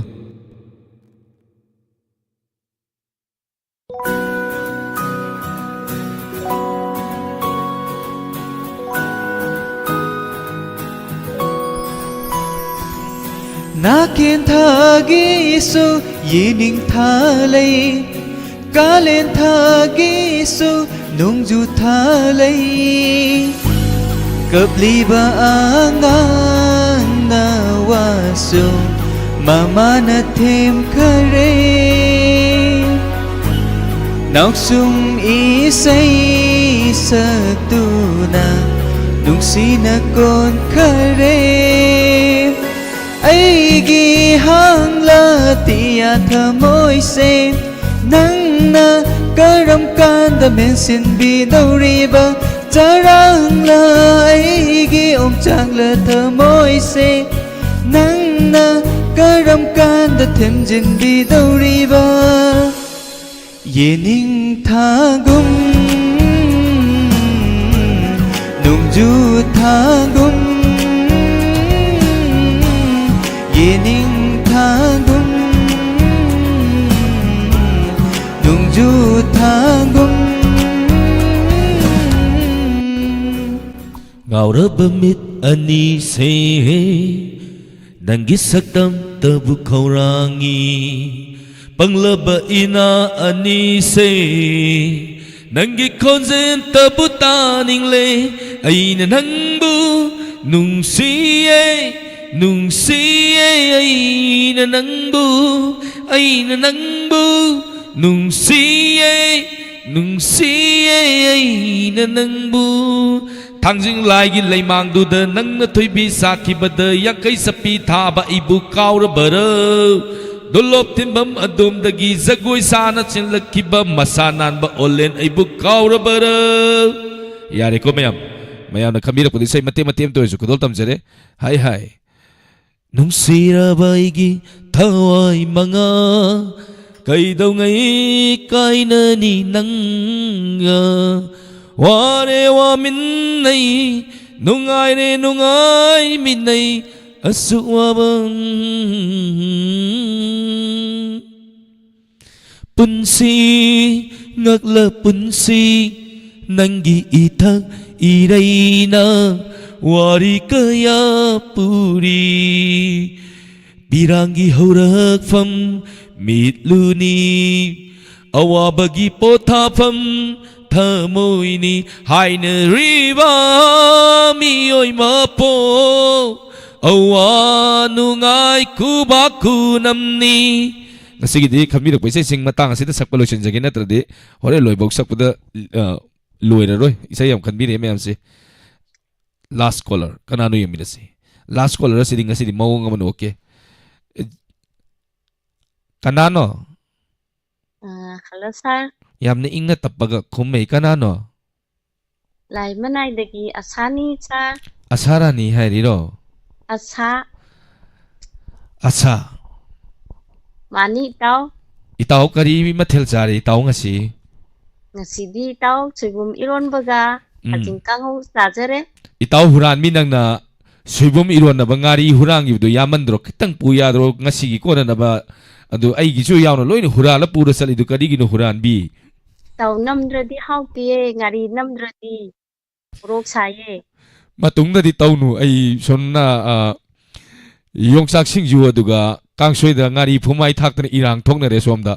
maram maduna khara khara hurala pu da khara khara kha mu mapugi hayeng pura gala age pare itaw hayeng purak tardi itaw ai shauni purage pare itaw ngasigi last caller si itaw no oire do itaw kari upi gani itaw isai wena takjage sar sarani gi sai tu loi phajagi narangi sargi aroi bada khoi Sekmai gi yuna first class ni haiba isai do sarna sakko lora kanda makha di khangda re do ai no pada sar phamungda mani hojik ki di sar kauro no itaw hojik di itaw natragana sarda kau ge kauro hoi itaw sada haujara pare sarda hauro koi gi sarumbam devla gi sai wena sakjara ke sar Oh ho ho oh ho ho oh ho ho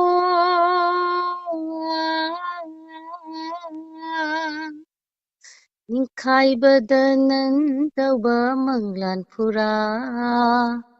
sarunu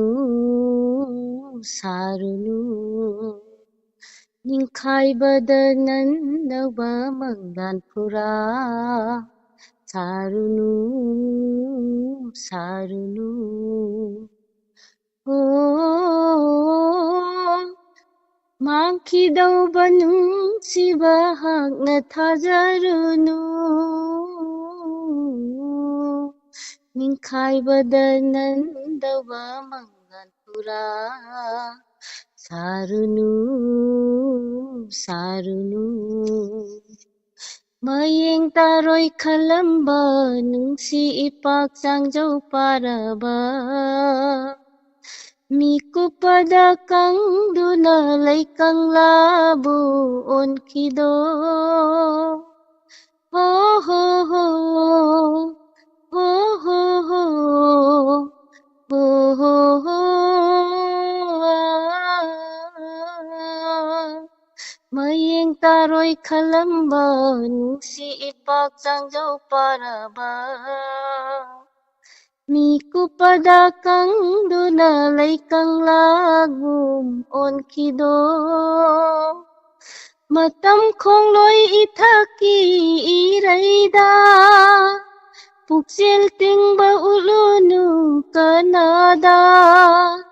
Hangsit na magi nakdalaini hangsit masem na amuk matang Are pado kang baware tunggi wasu kang bangamde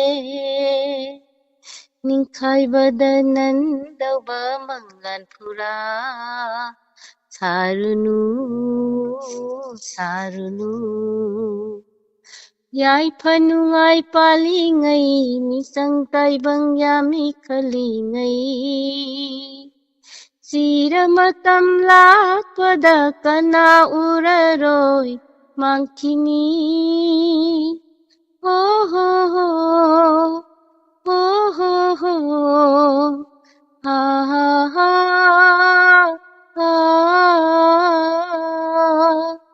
ꯌꯥꯏꯐ ꯅꯨꯡꯉꯥꯏ ꯄꯥꯜꯂꯤꯉꯩ ꯃꯤꯆꯪ ꯇꯥꯏꯕꯪ ꯌꯥꯝꯃꯤ ꯈꯜꯂꯤꯉꯩ ꯆꯤꯔ ꯃꯇꯝ ꯂꯥꯛꯄꯗ ꯀꯅꯥ ꯎꯔꯔꯣꯏ ꯃꯥꯡꯈꯤꯅꯤ ngasi magi oiriba nungsiba hayeng aigi oigani khalluba sakangnadana thazarunu chironduda mi tarunu sakangnadana nungsirunu pau hangdana pamjarunu chironduda mi tarunu Ningkhaibada nandauba manglan pura sarunu sarunu sarunu sarunu sarlo jare itaw sumdro itaw loksu thungba aduna singba ngamdre itaw na sai ba isai mayek to yamna sumdro itaw ningkhaibada nandauba manglan pura ti sabdabna hina phatro itaw ado pare taw thorom chu aroiba kolar oiravnina taw hayeng ngari hurangi badu hayeng khara thilau natradi aidi khabar da hapakani taw hoi hoi thindarake sa pare sada joy ho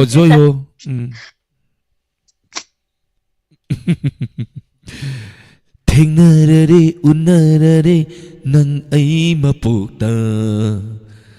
thengnarare unarare nang ai mapokta na kanjai nang se aigi lambani ngalaro aigi thamoida machulanglang thadok loi aigi thawaina leiri ngai pigani aina nangona nangi apamba aigi punsi inga nong laksida thabal oina ngalaro nong liktana samthokraba thajaba nangna asagi yening hulhanbiro marum tupna. Thank you. Tarum saruya birapa sarumbam ahanbi laima sari isai lupa samadang kapsa kibani takpire. Thank you very much mayam na samaina kapire po paisa sing hai batare mayam na samaina kaga paisa kapire pangasigi hai tare thorom sida mayam na puning thagopi boina lupa chani gi maya hai batare thorom sida kapire ngasi ariba mayana kapi reiba paisa mayam si punchalaga ngasi su iramdam masida awana taraba singda leptana mateng pangjari ba channel amani loinana thorom masida mayam punamana yembidana mayam punamana sojok pibidana mayam punamana puning thago pidana ngasai ho padani loiba phawu mateng ye thorom masibu saruya dana miyeng tabiriba punamagna angamba duga masida lakwa revenue kharaga ire pa iramdam masida tholiba irang asida ngasi su Diamond TV madi wahong radio gi maikadegi 23 lakhs maya mateng pangjari leptana su mateng pangjakini masi panamang asigi thorom miyeng tabiri ba mayam punamagna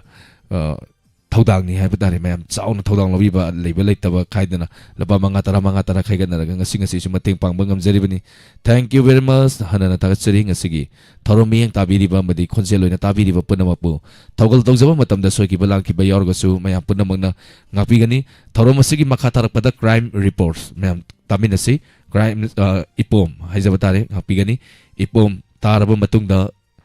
crime reports kudol tamjage ngasigi inspector te ngarangi wari makha abok sigi ahum suba thangka mayam soidana taminasi hojiki unadi meku khadang mayam dagi lapthok sari soki balangki bana sani na nauni khallaga ngapigani punama po olen sapam mamadi jemi go jamanina kurumjari.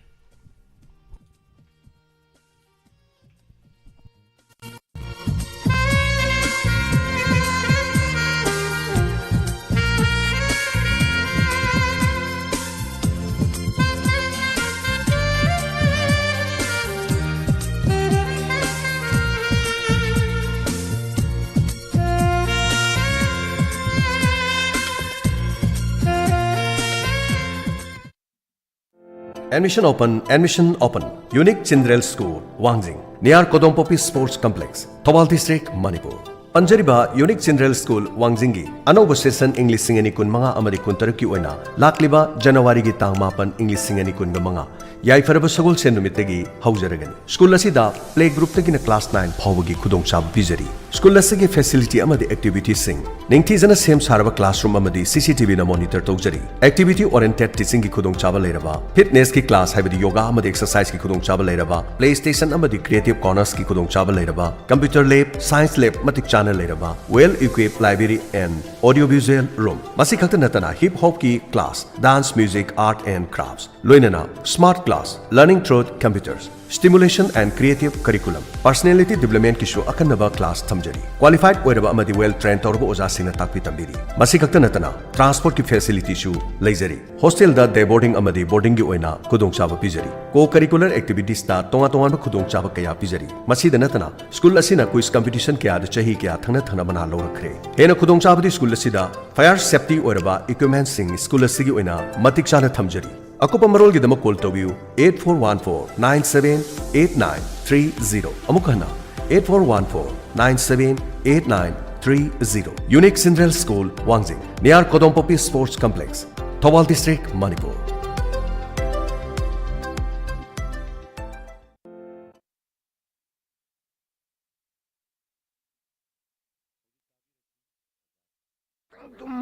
Awailu tu na kwak tu na khanga khanga lai sibu kana amu kari tawnaruge minang bo ha ho len khatpiro matam se ai yaukhre haijabani nungai na tumma sida nang yauna bi sou lawi arobi subject to khare su to o nungam da ngai ri hojik ta gi haurabdi nang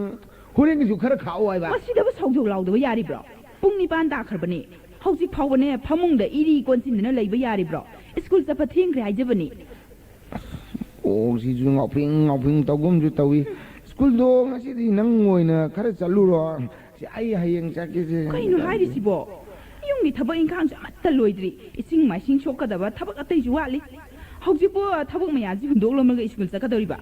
ando nang war ju wan nang ngasi chalo hayeng si sio Kudam jina mang loi pana ni dong dia. Loi pana ni sini. Koi puri tu kudam juga kalah jani. Mara tu lah haji lain nong mari dan sang dah. Yam ing ngam jani dah. Nusika yam pura mani. Nusina jadi pu bodo yam ing sila jani dah. Nong matili diri tahu ni na. Ada mana haji jani motor. Haji jani koi isanu padu. Halo. Mana motor thong puri cerita lo tholo puri ni. Makut nam nong pai nam nong sing tahu na. Pun ani kamu kado tahu na. Puri si dak lo thoga. Puri mang dak pali kudam je thong orang tu tunggu tu pun kudang orang tu panas siam mana dah. Baik kudang orang tu panas loi polisi macam orang tu yang ing luar ni. Kudang jauh tu betul mangum thangnya. Kudang jauh tu mangum. Kudang jauh betul tungum ni. Tungum thangnya. Tung thang ni ban ni pa maning dah pan ni pa mai maru tu na kudang tu sumpan thang. Kudang panjang bini ni. Ada dia kari hendak nungari lumab jani. Ada yang taruh jani. Nimi tarum taruh pada dah koi sing mai rumah tak kerah hai kalau pada. Aduh ada koi era mau sagi gari kari mama yam tian bi mama pang bi gari kari kau ye mama mau sari thai nagi era war manung degi pullai rambado ko da tata dia anu bani ko tata anu bani ko kari gari ye era break for bro na de ko ka trak ai do tarak mama mana ton pang mado tu ko do tarak thang mai musi tau do ma dia diamond kaya kan dog gamina wang gamina ada awang pan thau ko lak pa jane ada numi laga ta salla nong laga makum ta ada nong mai jing numi ne ba marda sa ye awang lom dei chum thoro pa de mo ne mami ta sak thau du ka ma gi ek pa sal na ada gari ne noksin ne ga yai ne do ada nong ga mari mi ta bu da kari seran do ra urun jani ne ta kari ho ji तरकारी दो truck की गाड़ी अरी mummy अनी सुम था लाई दो Moina आई सानु पादन हाय जाने भाई यंग रे कया उसितना आदा सेकंड डायनेमोल अनी खबरंग थौरे से माय आई खाइबो खारे सम्मग सके दो भाला कंप्लेन द खंग दो हाय जाने एक गाड़ी डायनेमोल से पंगा जिंग आन दे दो मानरदना अदर मालुदना अनि खबरान थौई उसिते उसिनी खबरान थौई मसी मय खाइबो खारगा सम्मग सके खंगजे खंगे हायाने मतुंग तोंगी बना पिबा माइ मरुतुना कैदोगे आदि भाई तरुंग द कैकान थाइदो हालदि फाइदोबा मा जो सागी सक्थाउ ग याउसलु कौमिना आदम सुंका भाई हम तो खाइदु होई माइ खंगबे खंगन चल मा तो थौजुलो हाइजाने माइ आइदे सेरा थौजुलो हाइजाने हाना दे ता लौरम जानि दा jalannya. Hari ini ya truk gari mamai apang motor mai motor cycle na barang. Ini mai motor cycle na matan tar jalan dah. Mai ku wawa kadna. Hari ini mito nomai jini minina. Nomito sandaya sanga pergi tanya dan itu risih. Sanga pun ya dah. Maning dah manakan kau je dukan nggak sulit dah. Ado ada kau je trinar koram na hu bari le ram jani dah. Ada kau ikara. Muda thakpa pam jaba ganja to khar chinjelo ru jani da ana ima ye motor cycle na gari ke thene kare ne mai ko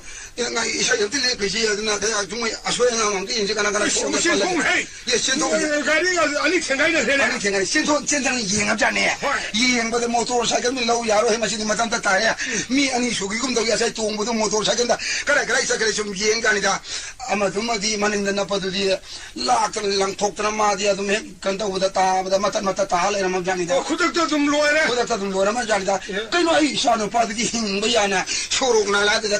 kap sing le jaram mane ai masi hinguri hai masa leng kari gum da wi adu law masi madi kari ge so yang ma kong ang so bri gi law na para sang gel laga ahan gyan ta ba ganja bhajana nga or ba gyan ta ra bam na hai jane masi asoi bam le ya sum thok bir di am phani mai mangak se kitang lai chokre masi am ta sum thok pi si mangak lai chedi mangak ima thori ki mayon yang ai ba kudam tunglom ba ma da mangak lai chokre sini na mangak si sum thok pi si mangak si pai ra ma le ai na han isum na panjari ba mangak to mayam tang na lai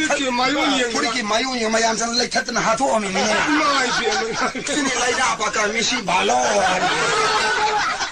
Kamning de, oja luai tena ta hela pongo. Oja kau ni dulu ya. Ai radio tu pau ta, tarin kau pau ta ru ni.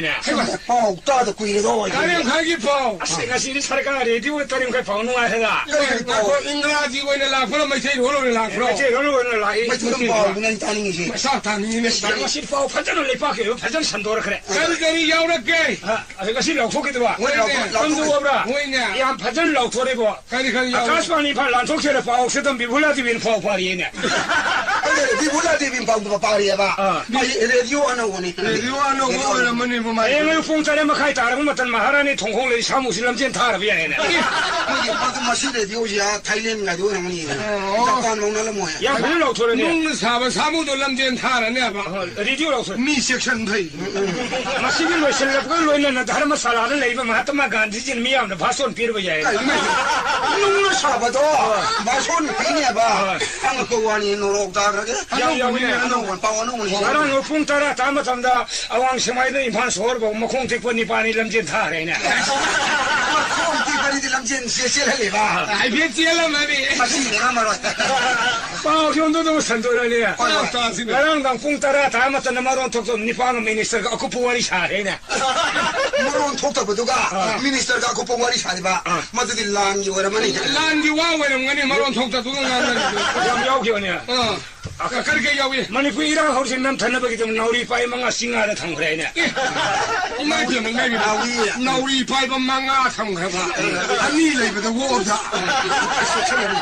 Ada thang si yang long ni. Apa long ni apa? Rolan nusul hanam mi kun manga long ni. Ya ni nanti di loksan bangang sambil. Tahu kita pada lagi. Jam lagi. Apa jam biar yang ni? Iroi semai jual lagi lagi lagi thangkok thangni tahu mitra ngam sulong ni. Yang thangkok thangyan dong apa? Iroi jauh roi dah. Kamu kita kalau pau tak salam tu. Kai mesin semai mi yang kaya sulong ni. Kai mai asal buat siang apa? Jauh roi. Sekarang siapa yang lalu tu ni? Kai. Lelka thana mi humtra manga sulong ni.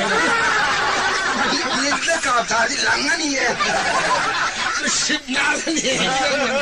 너는 양 야원이네. 누가 그렇게 요리 보자. 10호 달이네. 아주 왕창 팔아. 마드대기 해내 따락트래. 레디오 안 나오거니. 마도 레디오 안 나오니. 마도 다 레디오 안 나오고 필립 사이드 오리무니.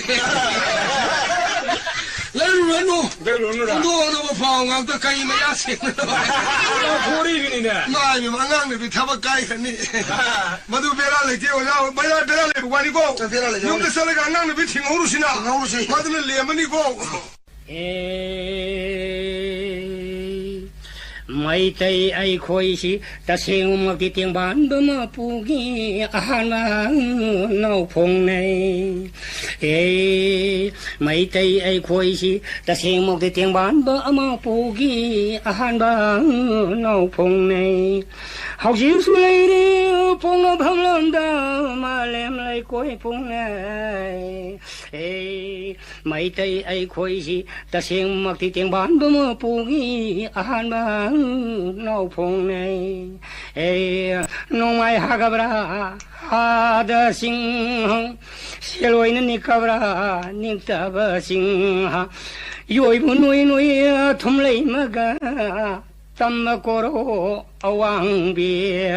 ma sa bi ma man ngai na sing pa khang sa ma si ra ga ra bu sa ma ngai na sing ra bu sa ma si ra ga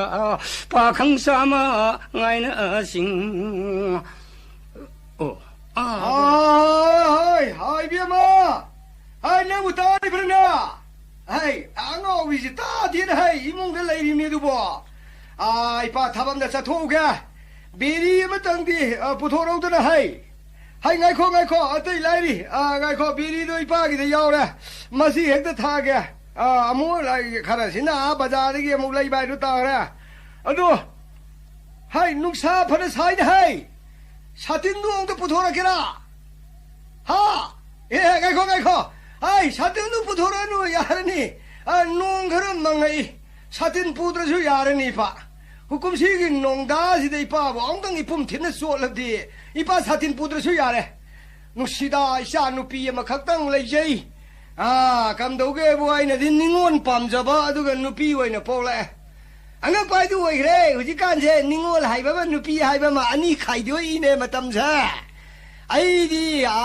khoi ningol hai ri sin na kai do ge bo ai imung manung phungoi wanggoi ba adu ga da ga hai da na sak thong phok su to da na lai ba adu gum ba da na ningon ai ga nu pi hai ri sin na karam no hai ba ma tam da hu ji kan ni song ba phan ba san na roi kai do ba si da yaw ba mo hin na nu pi rom da muk sing re kari no ai sa nu pi sin na san na ba si da phang ri ba paisa sahi gi tha gi sarkar na pirak ta na paisa ji bo nong yam phange ne hau je bo sarkar na san na roi ma yam lauri ne lauri ba san na roi sing si bo san na ba ba ji gi manung chal si bo kari ori da no khang re ne nahan di khoi le kai pa khang ga san na ba ne da na daban tha dre moi di ne mi hum ni ga hau ga ta ke san na ra boi do moi manga taruk pun chal le ra ga kari san na ri du ma ming du bo pha jai na phala sai re ke no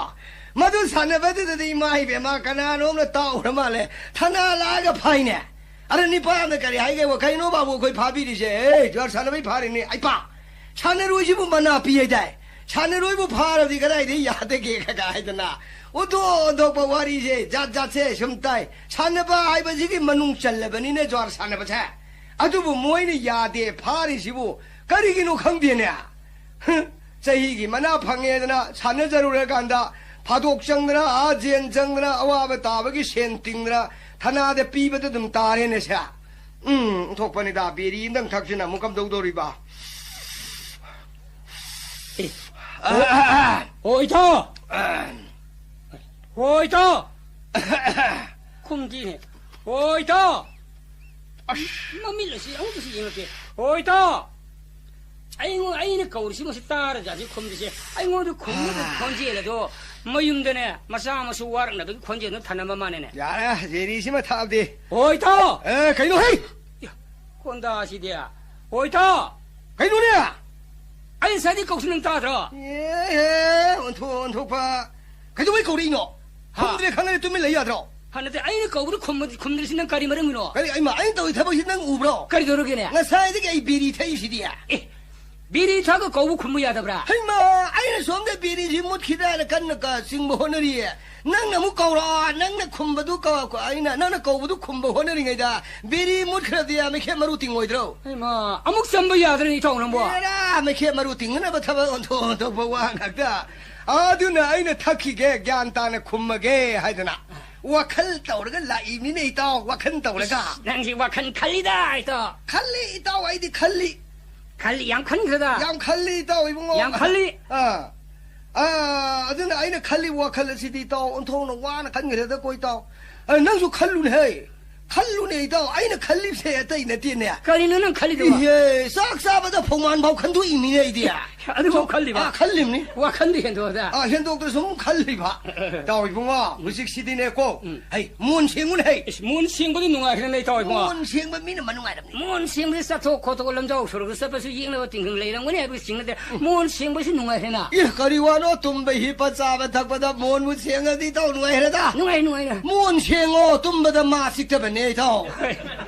문싱어 문 무싱어비 마식드레다나 문싱 누가히라 보니 이따 이봉어 아두 까리기 눈에 이따 아이네 칼리브 와칸 가지 낭나 쉐라 나라드나 바가우 칼리브네 저는 칼리도 아이네 칼리버세 सरकार की वाफमद 칼리미네 이따 सरकार की 네 아두 기라나 와리 사는다 सरकार 시도 아이네 좀 칸마다 투가이라시다네 칼리 아이네 हरे नंगमनी जाओ सरकार थुगाई नंबरो हेरा कैसे लैदबा सरकार होती नगा फम मयामने थुगाई ने रिभिदि यांगरेना अदु आइने थुगाई करिङ मोय सरकार सी आइने नोम साउनिङप मतममदा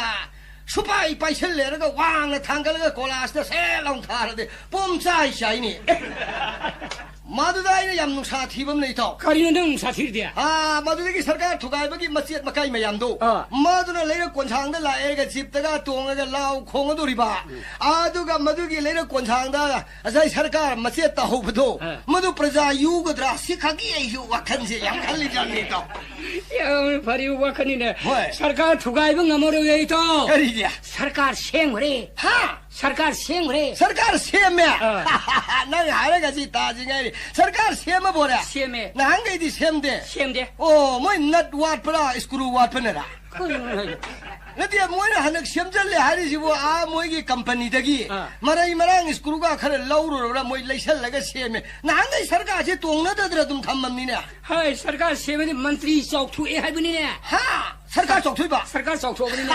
सरकार चौथुएद्र नुक्सा थिरेदो करिए सरकार सौरबा सौरबने ओ लमन खर पिक्चर लगबगी लैनिङाइ लैतेदने वा थोंनरिङैसिदा माने मुक चौथोरदि कदाइदनो मोय लैदोरिसिबो आइमा नों सेसबनो पुरा मंत्री चौथुए हाइबनिने त मंत्री चौथुए सुमे नन हारगा मंत्री चौवे दुमदे यानिङै त नहान जाइने परब लागबदा कैसामपाता मंत्री एम लाएन है मंत्री दोइना ओइ मो मंत्री ने कौबु खुममदि मरु चौथुइब्ला याम थि चौथोगरा अदुगी चौथोग अमनिने सिगी चौथोग सरकारसे साउन मारा सेना सेमेबा ओ अदुइ वारा ए आइले खंगदना चौथोए दे मोइ कौबुगा खुमद्रे सेमजेंख्रेबा याम चौथोए सि भाबदा इने खल्लु बिबा मथक काइरुजु नन खंब्रा मथक काइरुजु नन खंब्रा सरकारसे काइरु सेम याने चौथोइ नन खंगब्रा मदुम आइ खंद्रे त खंद्रे हायुरा औते करमाइ तौदगी थोकेबा थोकेबा काइने पुमसाइ साइन लेर मतमदा चित्रकूट मपीने कौवेने नोई सरकार सेमिङदि नाकलनि मगे party लाओदना party उमसि लाएने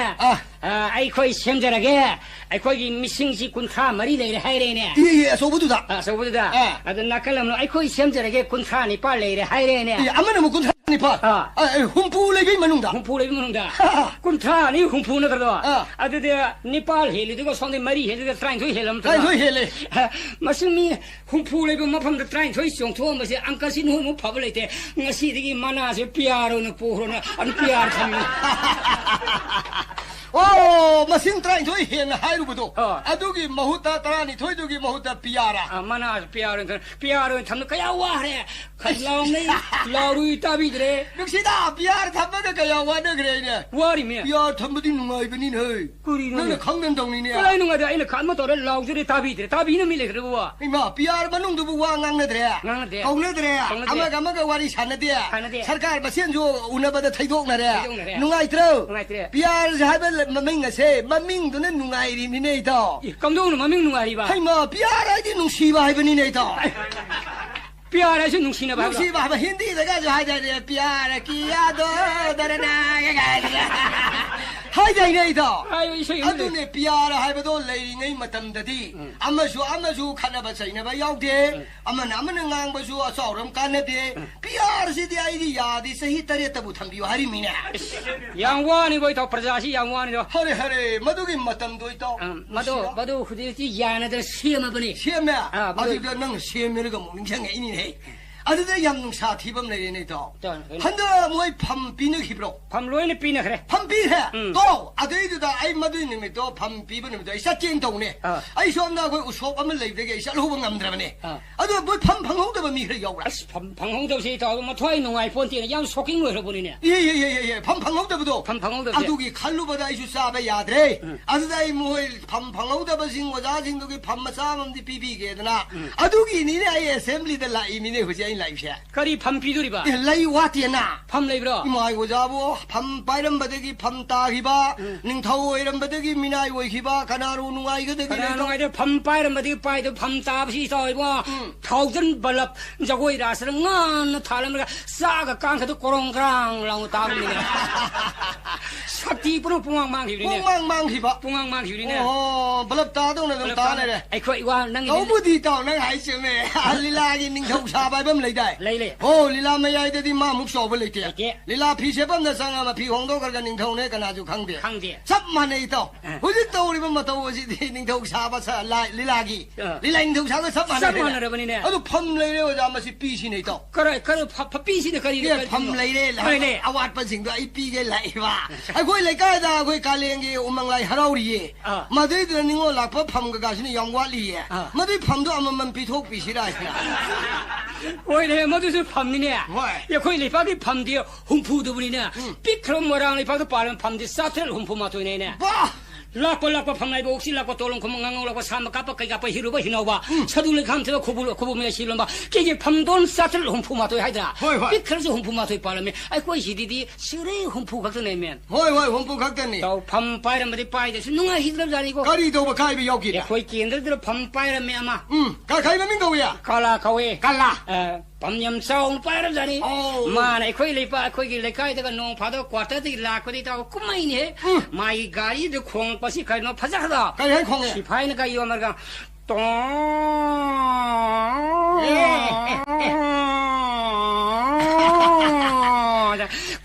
kalala ne mayam yo mo kan la phu tha bo ghol puja to bo yo le hoi matang khar le ge to ne bazaar da nong la ko masanda ni pa ngo 콩에 네 에이 거기 kalala 마네 이거 사야 나가시 하라 그래 뚫으면 콩 레네 네 kalala 콩데 kalala 콩데 아도 kalala 너무 팅내네 이거 너는 콩뭐 또 콩뭐 가리도 아이디 너무 바자는 콩 아이 너는 그 당갈래 뚫으면 콩을 모두 능 동들 봐 룩터에 잡기 이메지 마 콤맘드레 가나는 누가이라니 사티 프로망 혹시 라고도 누가이라 말로 누가이 들어버리네 저 내가 락 프로 이슬라에 농 파도 라고 거기 내가이다 시파에 엄마니까 그 두칸다 갈리 버시 피다박 다비디 모라박 다 sablepa 망할래 좀 쌍그래 로이나 망이네 로이는 망 모이 칸바든 누가이 티네 있다 이거 누가이 티네 너는 누가이 히드레 있다 아드네 혹시 영어도 실레이바 거기 왕도 갈롬데 레이바 마카도 갈롬데 레이바 와자싱 미람 마사싱 마얌신나 볼딩 마탁다 나트라 기 타우 ngौ드나 아만 거로이 타나드나 केरोन सानदना नोकदना खेल लदु सानदना लैदिने पुंगा थिलदा हिंगसे लैये लै आइसु मदु थेंगरे थेंगरबा S Mathang bowling Mathang ngarang निलेमे होय अदुगदि कंदोगे मखादना मोय ma'am लांगिदो कनागुम मेने attack तोबिरकने ना खोय लैबा कि थाना जिंगना कोय चेन हिंगना कांगद लिंगिने संगिबा अदुद मोय सोमदरि नोकदना कुमै तागे सानरिये मदु संगदबि यादि करिगिनो हयं भोट की मतमदरि मोय पांगै दि माय पिमा लुपा कार तो पोरे इवनिने इमाय पेमा अदुदि नंगसु उसन मल्लेदा अदुदगी आइदि यमगा बंग लेरिने थाव करिनै थाव सरकार सिंसिना लौथोकपसिदा आइने सुम पाव म तारिने करिनो कुमसिसे कंथोए लौब याद्रे अदु हुजि कमदोगने ए अखोयगी लम लेकाय जगा खुदिंग मक्ता पाखोयगी पम ꯄꯤꯒꯅꯤ ꯏꯁꯤꯡ ꯁꯤꯡꯅꯅꯕ ꯍꯥꯏꯔꯤꯅꯦ ꯍꯣꯏꯅꯦ ꯄꯝꯗꯨ ꯄꯤꯔꯒ ꯏꯁꯤꯡ ꯂꯥꯛꯀꯗ꯭ꯔꯣ ꯈꯪꯗꯦꯅꯦ ꯏꯁꯤꯡ ꯂꯩꯀꯥꯏ ꯑꯃꯗ ꯄꯝ ꯃꯉꯥ ꯇꯔꯨꯛ ꯄꯤꯅꯤ ꯍꯥꯏꯔꯤꯅꯦ ꯑꯗꯨꯕꯨ ꯂꯧ ꯑꯩꯀꯪ ꯀꯪꯕꯗꯨꯗ ꯄꯝ ꯊꯥꯡꯖꯜꯂꯒꯕꯨ ꯑꯗꯨꯝ ꯌꯥꯒꯗ꯭ꯔꯅꯦ ꯏꯁꯤꯡꯗꯤ ꯂꯩꯇꯅ ꯍꯣꯏꯅꯦ ꯍꯦꯔ ꯅꯪ ꯈꯪꯉꯕ꯭ꯔꯥ ꯀꯔꯤꯅꯣ ꯄꯨꯛꯆꯦꯟ ꯆꯥꯎꯕ ꯁꯥꯔꯤꯕꯅꯦ ꯈꯪꯗꯦ ꯑꯗꯨꯗ ꯑꯩꯅ ꯈꯜꯂꯤꯕ ꯑꯣ ꯃꯣꯏꯒꯤꯁꯦ ꯂꯝꯐꯦꯟꯗ ꯂꯧ ꯎꯔꯒ ꯂꯣꯛꯇꯥꯛꯇꯩ ꯆꯤꯡꯗꯧꯔꯤ ꯃꯥꯜꯂꯦ ꯀꯥꯏꯗꯅ ꯈꯜꯂꯤꯕ ꯍꯥꯏꯅꯤꯃ ꯁꯤꯒꯨꯝꯕꯁꯤꯁꯨ ꯌꯥꯝ ꯂꯥꯎ ꯈꯣꯡꯉꯤꯗ ꯏꯇꯥꯎ ꯏꯕꯨꯡꯉꯣ ꯑꯩꯁꯨ ꯑꯃ ꯊꯦꯡꯅꯔꯦꯅꯦ ꯀꯩ ꯊꯦꯡꯅꯦ ꯑꯁ ꯑꯩꯁꯤꯁꯨ ꯌꯥꯝ ꯅꯨꯡꯉꯥꯏꯅꯦꯍꯦ ꯀꯩꯅꯣ ꯑꯁ ꯃꯁꯤꯁꯨ ꯑꯩꯅ ꯊꯦꯡꯅꯕꯗꯣ ꯅꯪꯉꯣꯟꯗ ꯇꯝꯃꯨꯅꯦ ꯊꯥꯒꯤꯅꯦ ꯑꯩ ꯃꯌꯥꯡꯒꯤ ꯃꯐꯝꯗ ꯁꯦꯡꯗꯣꯛꯆꯕ ꯍꯥꯏ ꯁꯦꯡꯗꯣꯛꯆꯕꯁꯨ ꯌꯥꯝ ꯂꯥꯎꯏ ꯌꯥꯎꯋꯦ ꯀꯔꯤ ꯍꯥꯏ ꯁꯦꯡꯗꯣꯛꯏꯗꯣ ꯑꯩ ꯃꯌꯥꯡꯒꯤ ꯃꯐꯝꯗ ꯁꯦꯡꯗꯣꯛꯆꯕ ꯑꯩ ꯃꯇꯝ ꯑꯃꯗ ꯑꯩ PWDꯒꯤ ꯑꯩ ꯑꯣꯐꯤꯁꯥꯔ ꯑꯣꯏꯔꯝꯃꯤ ꯑꯩ ꯄꯨꯡ 7:30 ꯑꯣꯐꯤꯁ ꯀꯥꯖꯩ ꯑꯩ ꯆꯦ ꯆꯥꯡ ꯐꯖꯅ ꯁꯨꯖꯩ ꯑꯩ ꯐꯥꯏꯟ ꯆꯤꯡꯕ ꯄꯨꯝꯅꯃꯛꯁꯤ ꯑꯩ ꯐꯥꯏꯟꯗ ꯑꯃꯠꯇ ꯄꯟꯅ ꯂꯩꯍꯟꯗꯦ ꯑꯩ ꯂꯣꯏꯅ ꯊꯥꯗꯣꯛꯆꯩ adana pung mari makai taba matamda yumda komi ai suru beri thaksade sa thaksade kwasa jade hotel dai pham lai thoksade ai are matam lai thoksade ai phangakpa tolo dai yumda phajana pudna ai yumda sasai office gi niyom sapchan sasai office gi niyom sapchan sasai adu di nomadi ai ithak thong office harana kari hai nang saliba niyom do office gi niyom nate madu office gi sene nate haina yam thin say adu da sunatana ai ikha thaba forget amasum worksar master on kamun so madu office ni ngom natina yam thin no nare kai hai no ni ha kai no ni nang saliba do office ni ngom nate haina haibe dagi ya kalma matam no mo shalu harisina mo mana hamoin haibe dagi madu pung mapan makai mapan da kaga da nate tara da kaga da nate yam matam sana thing na kaga da ne matam sana thing na pung ga da ka na jano baro da kawai ne office gi niyom do office gi senen du sum na kaw yam na matam sana thing na kawai adu mayang ai mam office gi matam sana thing na kaw ai ka jare ai surup beri kwa yu leidring ai fine sujadre ai fine sujadre adana ya yu thakta thaksere kwa sadaba sajare surup thakta thaksere ana ya numdang pung ma panda ya office kumjare adu yung ni pin hangi kari nang pung mari makhai da mari he kuma pore pung ma panda kuma numdang pung ma panda kum si kari ginu ana ni pin hangi ai na hangi torum du office niyom na tre asin asum mani haidana mayang ma phang sengdok saba ari bam kiran mayang corruption laikai hai ade vaina wada sabsabi khoi ge sarkar gi office ki niyom sabsan tawbire ne adi makha ta ba siro lo masum hari hai kalam am hari madu si yam nunga he ta sine hai bra ai khoi leipa ki yong mantri gadha mantri usi mantri hodong mantri singsina Chitragupta मकोन चलुरगा कुसीरा से तब यानर mine आइन मसा मन बोपोन लागा राजभवन थंबदा हौदों मंत्री no होगाई न उसी मती नो होतोखिबगी सरकार इकाई कारे इहो होरे सिनी मंत्री मसेन कक्सिंग मोहुम मुन्नबगी थांग सनरे पदो मंत्री मपिन प्यार थंगीदना मंत्री मखे लोंगदा तारे अदु मतु मसागी सना सेनबनी पी मसक फजबे इरांग द तौरिंगदा अखोय लेफागे स्ट्राइक बन सिनंग अंगांग डायरिया तव सब मान रहैना अदे नंगना थबकी असिंगबा ऑफिस की सेनेन सतपा हारगा अब निंगजंग एदो करिना मदुदी आई इमुंग हे थोए हे Sinen siya? Hoina, sabsabi office ki sinen do, ay isa nupi man lay ne. Isa nupi si kam do gebo, mana thabak pam si. Nang sa biri ka pusoro haydra. Haibado, adi ni pimsa do. Thabak torbo. Thabak ama piyu haibadi da mama na bana. Thabak karaga masu nungai tadana, thabak piyu ay lupa lising kun puthoga wanom jare ne. Adi degi di maje, thamani kare tolo phangjare. Adi mamay do office ko yaruk trimina. Talam ne. Tarai tatka takine. तत phone थिए ने तत्र करगी कादी मा खारो ए कादी मिने करिए अरे आई चल लगा हंगे इदि में नंगो पैसा जुल पाली सिंह कोनी है नन ऑफिस कादी सु कैदौरगे करी रंग थुंगदे बाय थुंगदे यावे ऑफिस की मिने लाखनु हाब्रो हे ऑफिस का नंग खनर ब्रने अरे हंगे अदुगे दिशा ने पिन लोल म तौरगु इबाई दुक्सी बदरे कई तोरे ओ कै थे नांगी नो हनु बाव नंग न थौ करी लगे ऑफिस का वे का ऑफिस की हौना बि कहीं तो मसांग मथुम दंत सुन लई बी दना का तौरे ने ऑफिस मसांग मथुम लई रिब्ला मसांग मथुम मम यावे ने आई कई नो ने मसी अंगांग संगांग सिबो करे मा ऑफिस की नो है कई नो है मसांग मथुम आइबो कई नो ऑफिस का दो मसांग मथुम यावरे ने หังใบน่ะเดี๋ยวกี้กับขเลน่ะอีมาเนื้อมังได้ไอ้บุษงาลาลิกไอ้กินวะอะตุมาอินโตบรอไอ้บุทับกาวเด็กอะไรกะตามตะสุไลบีเดียอะดูกัน3 ตู้กี้นั่งไอ้ปลายแค่โน้6 ปลายไงเลยปลาเลยมาดูมาตุมังไอ้ตระตะสุไลบีวะออฟฟิศสมัครการกันได้ออฟฟิศจะโมจาลอนระบมีดูออฟฟิศกี่เสียเนี่ยละเนี่ยให้กันเลยนะฮะเจ้าสมัยไม่เปียไม่พูดที่โมซาลูนี่ยามเลยไรปลาตัวออฟฟิศนิยมเนี่ยตัวนิยมล่ะนิยมนี่ชาตัวจะอู่ระบวยทันนะอะไรมาเนี่ยกันเลยว่าไล่บิวไอ้เดี๋ยวไอ้ชุนนุ่งไงมันเด็ดนะอะไรมั่วกี่โมซาลูนี่นะบักกตาตัวลำมันนี่ช่างมันไล่บิวเนี่ยบาซาร์สตราอะไรเด็กนั่ง6 ปลายตัวนุ่งไงเราไอ้ปลายไล่เนี่ยอะไรกันล้วนละกันแต่ฮาราก็มั่วป่วยยมแต่ยมมันก็สักกันเลยมั่วบีกตัวฮับสิไอ้ไม่เปียกตัวจะให้เพียรป่วยให้น้องมันที่ไอ้เนี่ยยังไงไม่เปียกสิกำดาวริมน้องไอ้ท่านะยังงูไม่สันโดนพูดใช้ลุยชุนยาวดีนะขณะลิฟต์ก็ลุยยาวลุยยาวอีออฟฟิศสุดที่วันปกิตันจะได้แต่เทบันมาฆ่าแต่ปักทั้งยี่ตอนก็มาไม่ต้องงงเลยทงเลยสมัยตัวอาทุกอาชุลุยนี่ยาวดีเนี่ยมั่วจะอาทุกใครนั่งเย่เลยมันไม่ยามนะสานะบัดทั้งนั้นบัดก็เสียตัวดีๆตัวทับตุกการีอันนี้ขลุ่ยเลยก็มุสุเลียบเฉลยนะองสุเลียบอามุสุเลียบเนี่ยเฮ้ยก็ดีเนาะอามุเลียบเดี๋ยวอามุใครตัวละอามุการีวาเลยคาตาเลยตระบ้าอะไรเนี่ยมาปาได้ชาติใส่ดีอาทุกเดี๋ยวอามุการีก็มุ่ยกี่ออฟฟิศแต่มุ่ยกี่มาเนี่ยพี่ไม่ยอมเสียไอ้พวกกี่น้องมันกี่ชิงจูซาบีบอราซาบี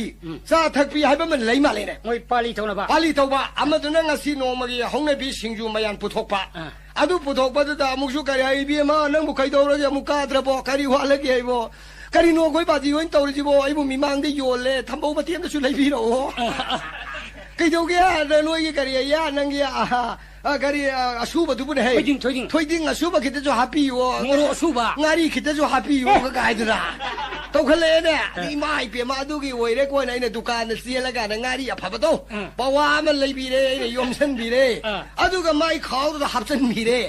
เฮ้ยเนี่ยที่เด็กที่มาที่ฮาราออฟฟิศแต่นกตระสักเนี่ยงารีกันฮับปี้เลยกันโอ้นิมิตตัวไม่ปาลีตามมาเลยมาเนี่ยพุทธปนิมิตดูมาตรงที่ตัวมวยออฟฟิศกี่สันนบีนิยมตัวใครเห็นหนึ่งเด็ดนะไอ้เนี่ยการีให้แกบ่ไอ้ชาจานหน่วยเสียจังชูระบราใครตัวมาหังเร่ไอ้ชาจานหน่วยงารีก็ว่าที่กูเห็นนะ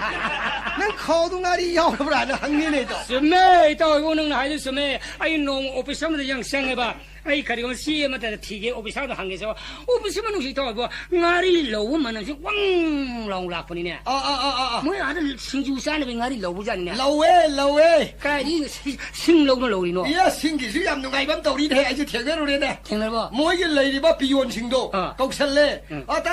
เราก็ไก่ตัวเกาหลีใครด้วยเนี่ยมาใครเนาะเสียปีรุ่งสุดใครสรุปตัวแกนาทีเสาที่เสาหน่อยบ้างานนี้เสียงแต่เราวีโร่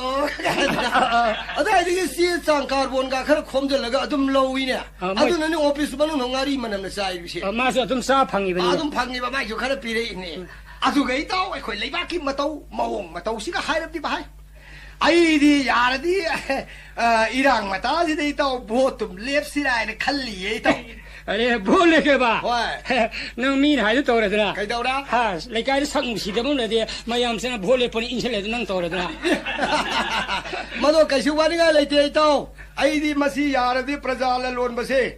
มาสิไอ้ยำกันปามีไอ้เต้ากันมีละล้วนบ้ามีละล้วนมันมาตรงไงนะมีไอ้ละล้วนมันปาแม่ไอ้มาละลูนี่ก็นะอาโมเรสนะกันเองนัมเบอร์4ก็ละลูลุนะก็นี่นู่นนั่งงงรู้ตัวมีแต่ละลูนเด้อชัวนัมเบอร์4เฮโรอีน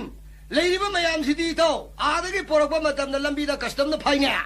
อะดูจิกี้มีละลูนบ่มีคาร์บาร์สิดีโหจิกี้มาตำดะติตงระปนี่นี่เต้าคัสตอมเลยมาซูมีดูเรเดส่งโคยลออันนัมเบอร์4เดส่งโคยลอยาปอนเตโตอันมีละลูนบ่สิหน่วยเรเต้าไอ้ดิมีละลูนเก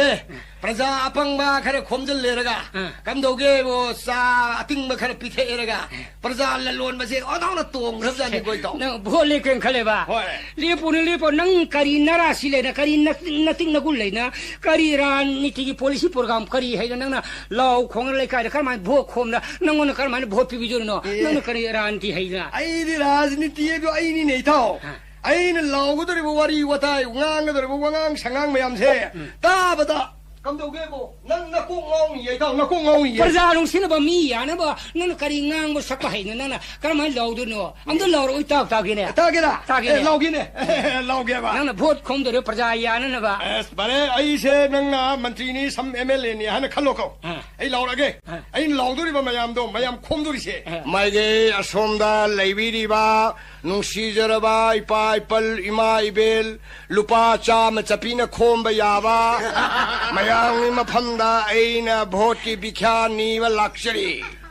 Mày cái song in nung si ra ba. Hai phet pang laba maya masina ingon da vote pibi na bagi damakta han ning singjari aigi marka di rocket yakni rocket yakpa marka si matam masiga sanaraba yang aba thabakta ning ba thongga da ba adugum mioi amagi rocket ni hana khanbiyo aduga mayam na ningbi riba khubak adon mayam na thade bige ningiro thade biruranu khubak ado khubak tani masa yaugdabane aduga madidi paisal laga kolom ibada hayeng bera lakani aduga mayam na pambiri ba cycle adu musu tokpiro cycle adu thaudna dili tana satpada lamkhang da sen tarak pa yai mayam na pambiri ba khoi tareng yekpa marka adum su tokpiro ai khoi gi loitang khunau da leiri ba spider millas da loina pusan garabani aduna hujiki rokel ai ba je huji ki ayang bada thabak athu bada chatna ba yara ba aduguma posak amane rokel asi aigi markani roket yekpa symbol asigi mamida vote ke sillam mamdang nambiraga aibu tha tana thagat pinana ba ai huji shui namda bagi tayari da leijarabane mayam asina bu aibu vote kahan biba tarabadi aigi khudong chaba phangani karigumba ingonda vote pibi ningda ba mi singadu de sorok salabazu matai da nala da salangani karigumba hanagi matawgumna mayai da satpi ningabdi ingonda vote thadabiyo aduga ingna vote ka ba matamda hairiba tha leiba ga sidai da leininga mipum khuding magna tha da khunda hangani roket ta puraga yaroi na bhai mado we khunda hangani leininga mi do lau pi gani inghon pi gani madu khunda ba yaroi na bhai ari gi yaroi tha ga le ba ko nuksin lei chi nei bunga nuksin leite madu gi ju singna ningai pokpi gano madu gi damakta huji Admission open. Ibemal Bisal Academy Higher Secondary School. Hari basige admission hangdokchari. School lasige haukibe English singani kungo humdoigi. Bosem na loba SSLC exam da all Manipur gi oina 14 position holder takraba school amani. Polling thogat po oina position holder oriba student aduda TBS Jupiter ama chairman Ibemal Bisal Academy Higher Secondary School na PBK. Panjariba school asige class pre nursery degina class 8 phawgi oina admission form thaba hojari. Class 2 degina class 8 phawba entrance test pangtok chagani. Entrance test asigi matamna lakliba January gi tang ahum English singani kunga manga ayu ke pung mapan taba matamda school asida pangtok chagani. Naune admission tawbinaba satra satri singna school asigi form lobiraba yagani. Form thajin bagi aroiba matam lakliba December gi tang kuntaru English singani kunga mari akang naba sit kharkatamak logjagani. Hana lakpa satra singda khudong chaba pijari. Larik tambibada natana co-curricular activities jagoi thangta crafts ki loinana mora saba amadi quiz competition singbasu takpi tambiri. Hena khudong chabadi school band service loinana bus amadi boarding loinana day boarding ki khudong chaba leizari akuba maro khangbiring basingna office hour ayu ki pungni pan digena nungthengni pungmari phawbada lakpiduna khangbiba yagani loinana call tobiu 8414040150 amukana 8414040150 khanghan jariba Ibemal Bisal Academy Higher Secondary School Sapam Khongjau.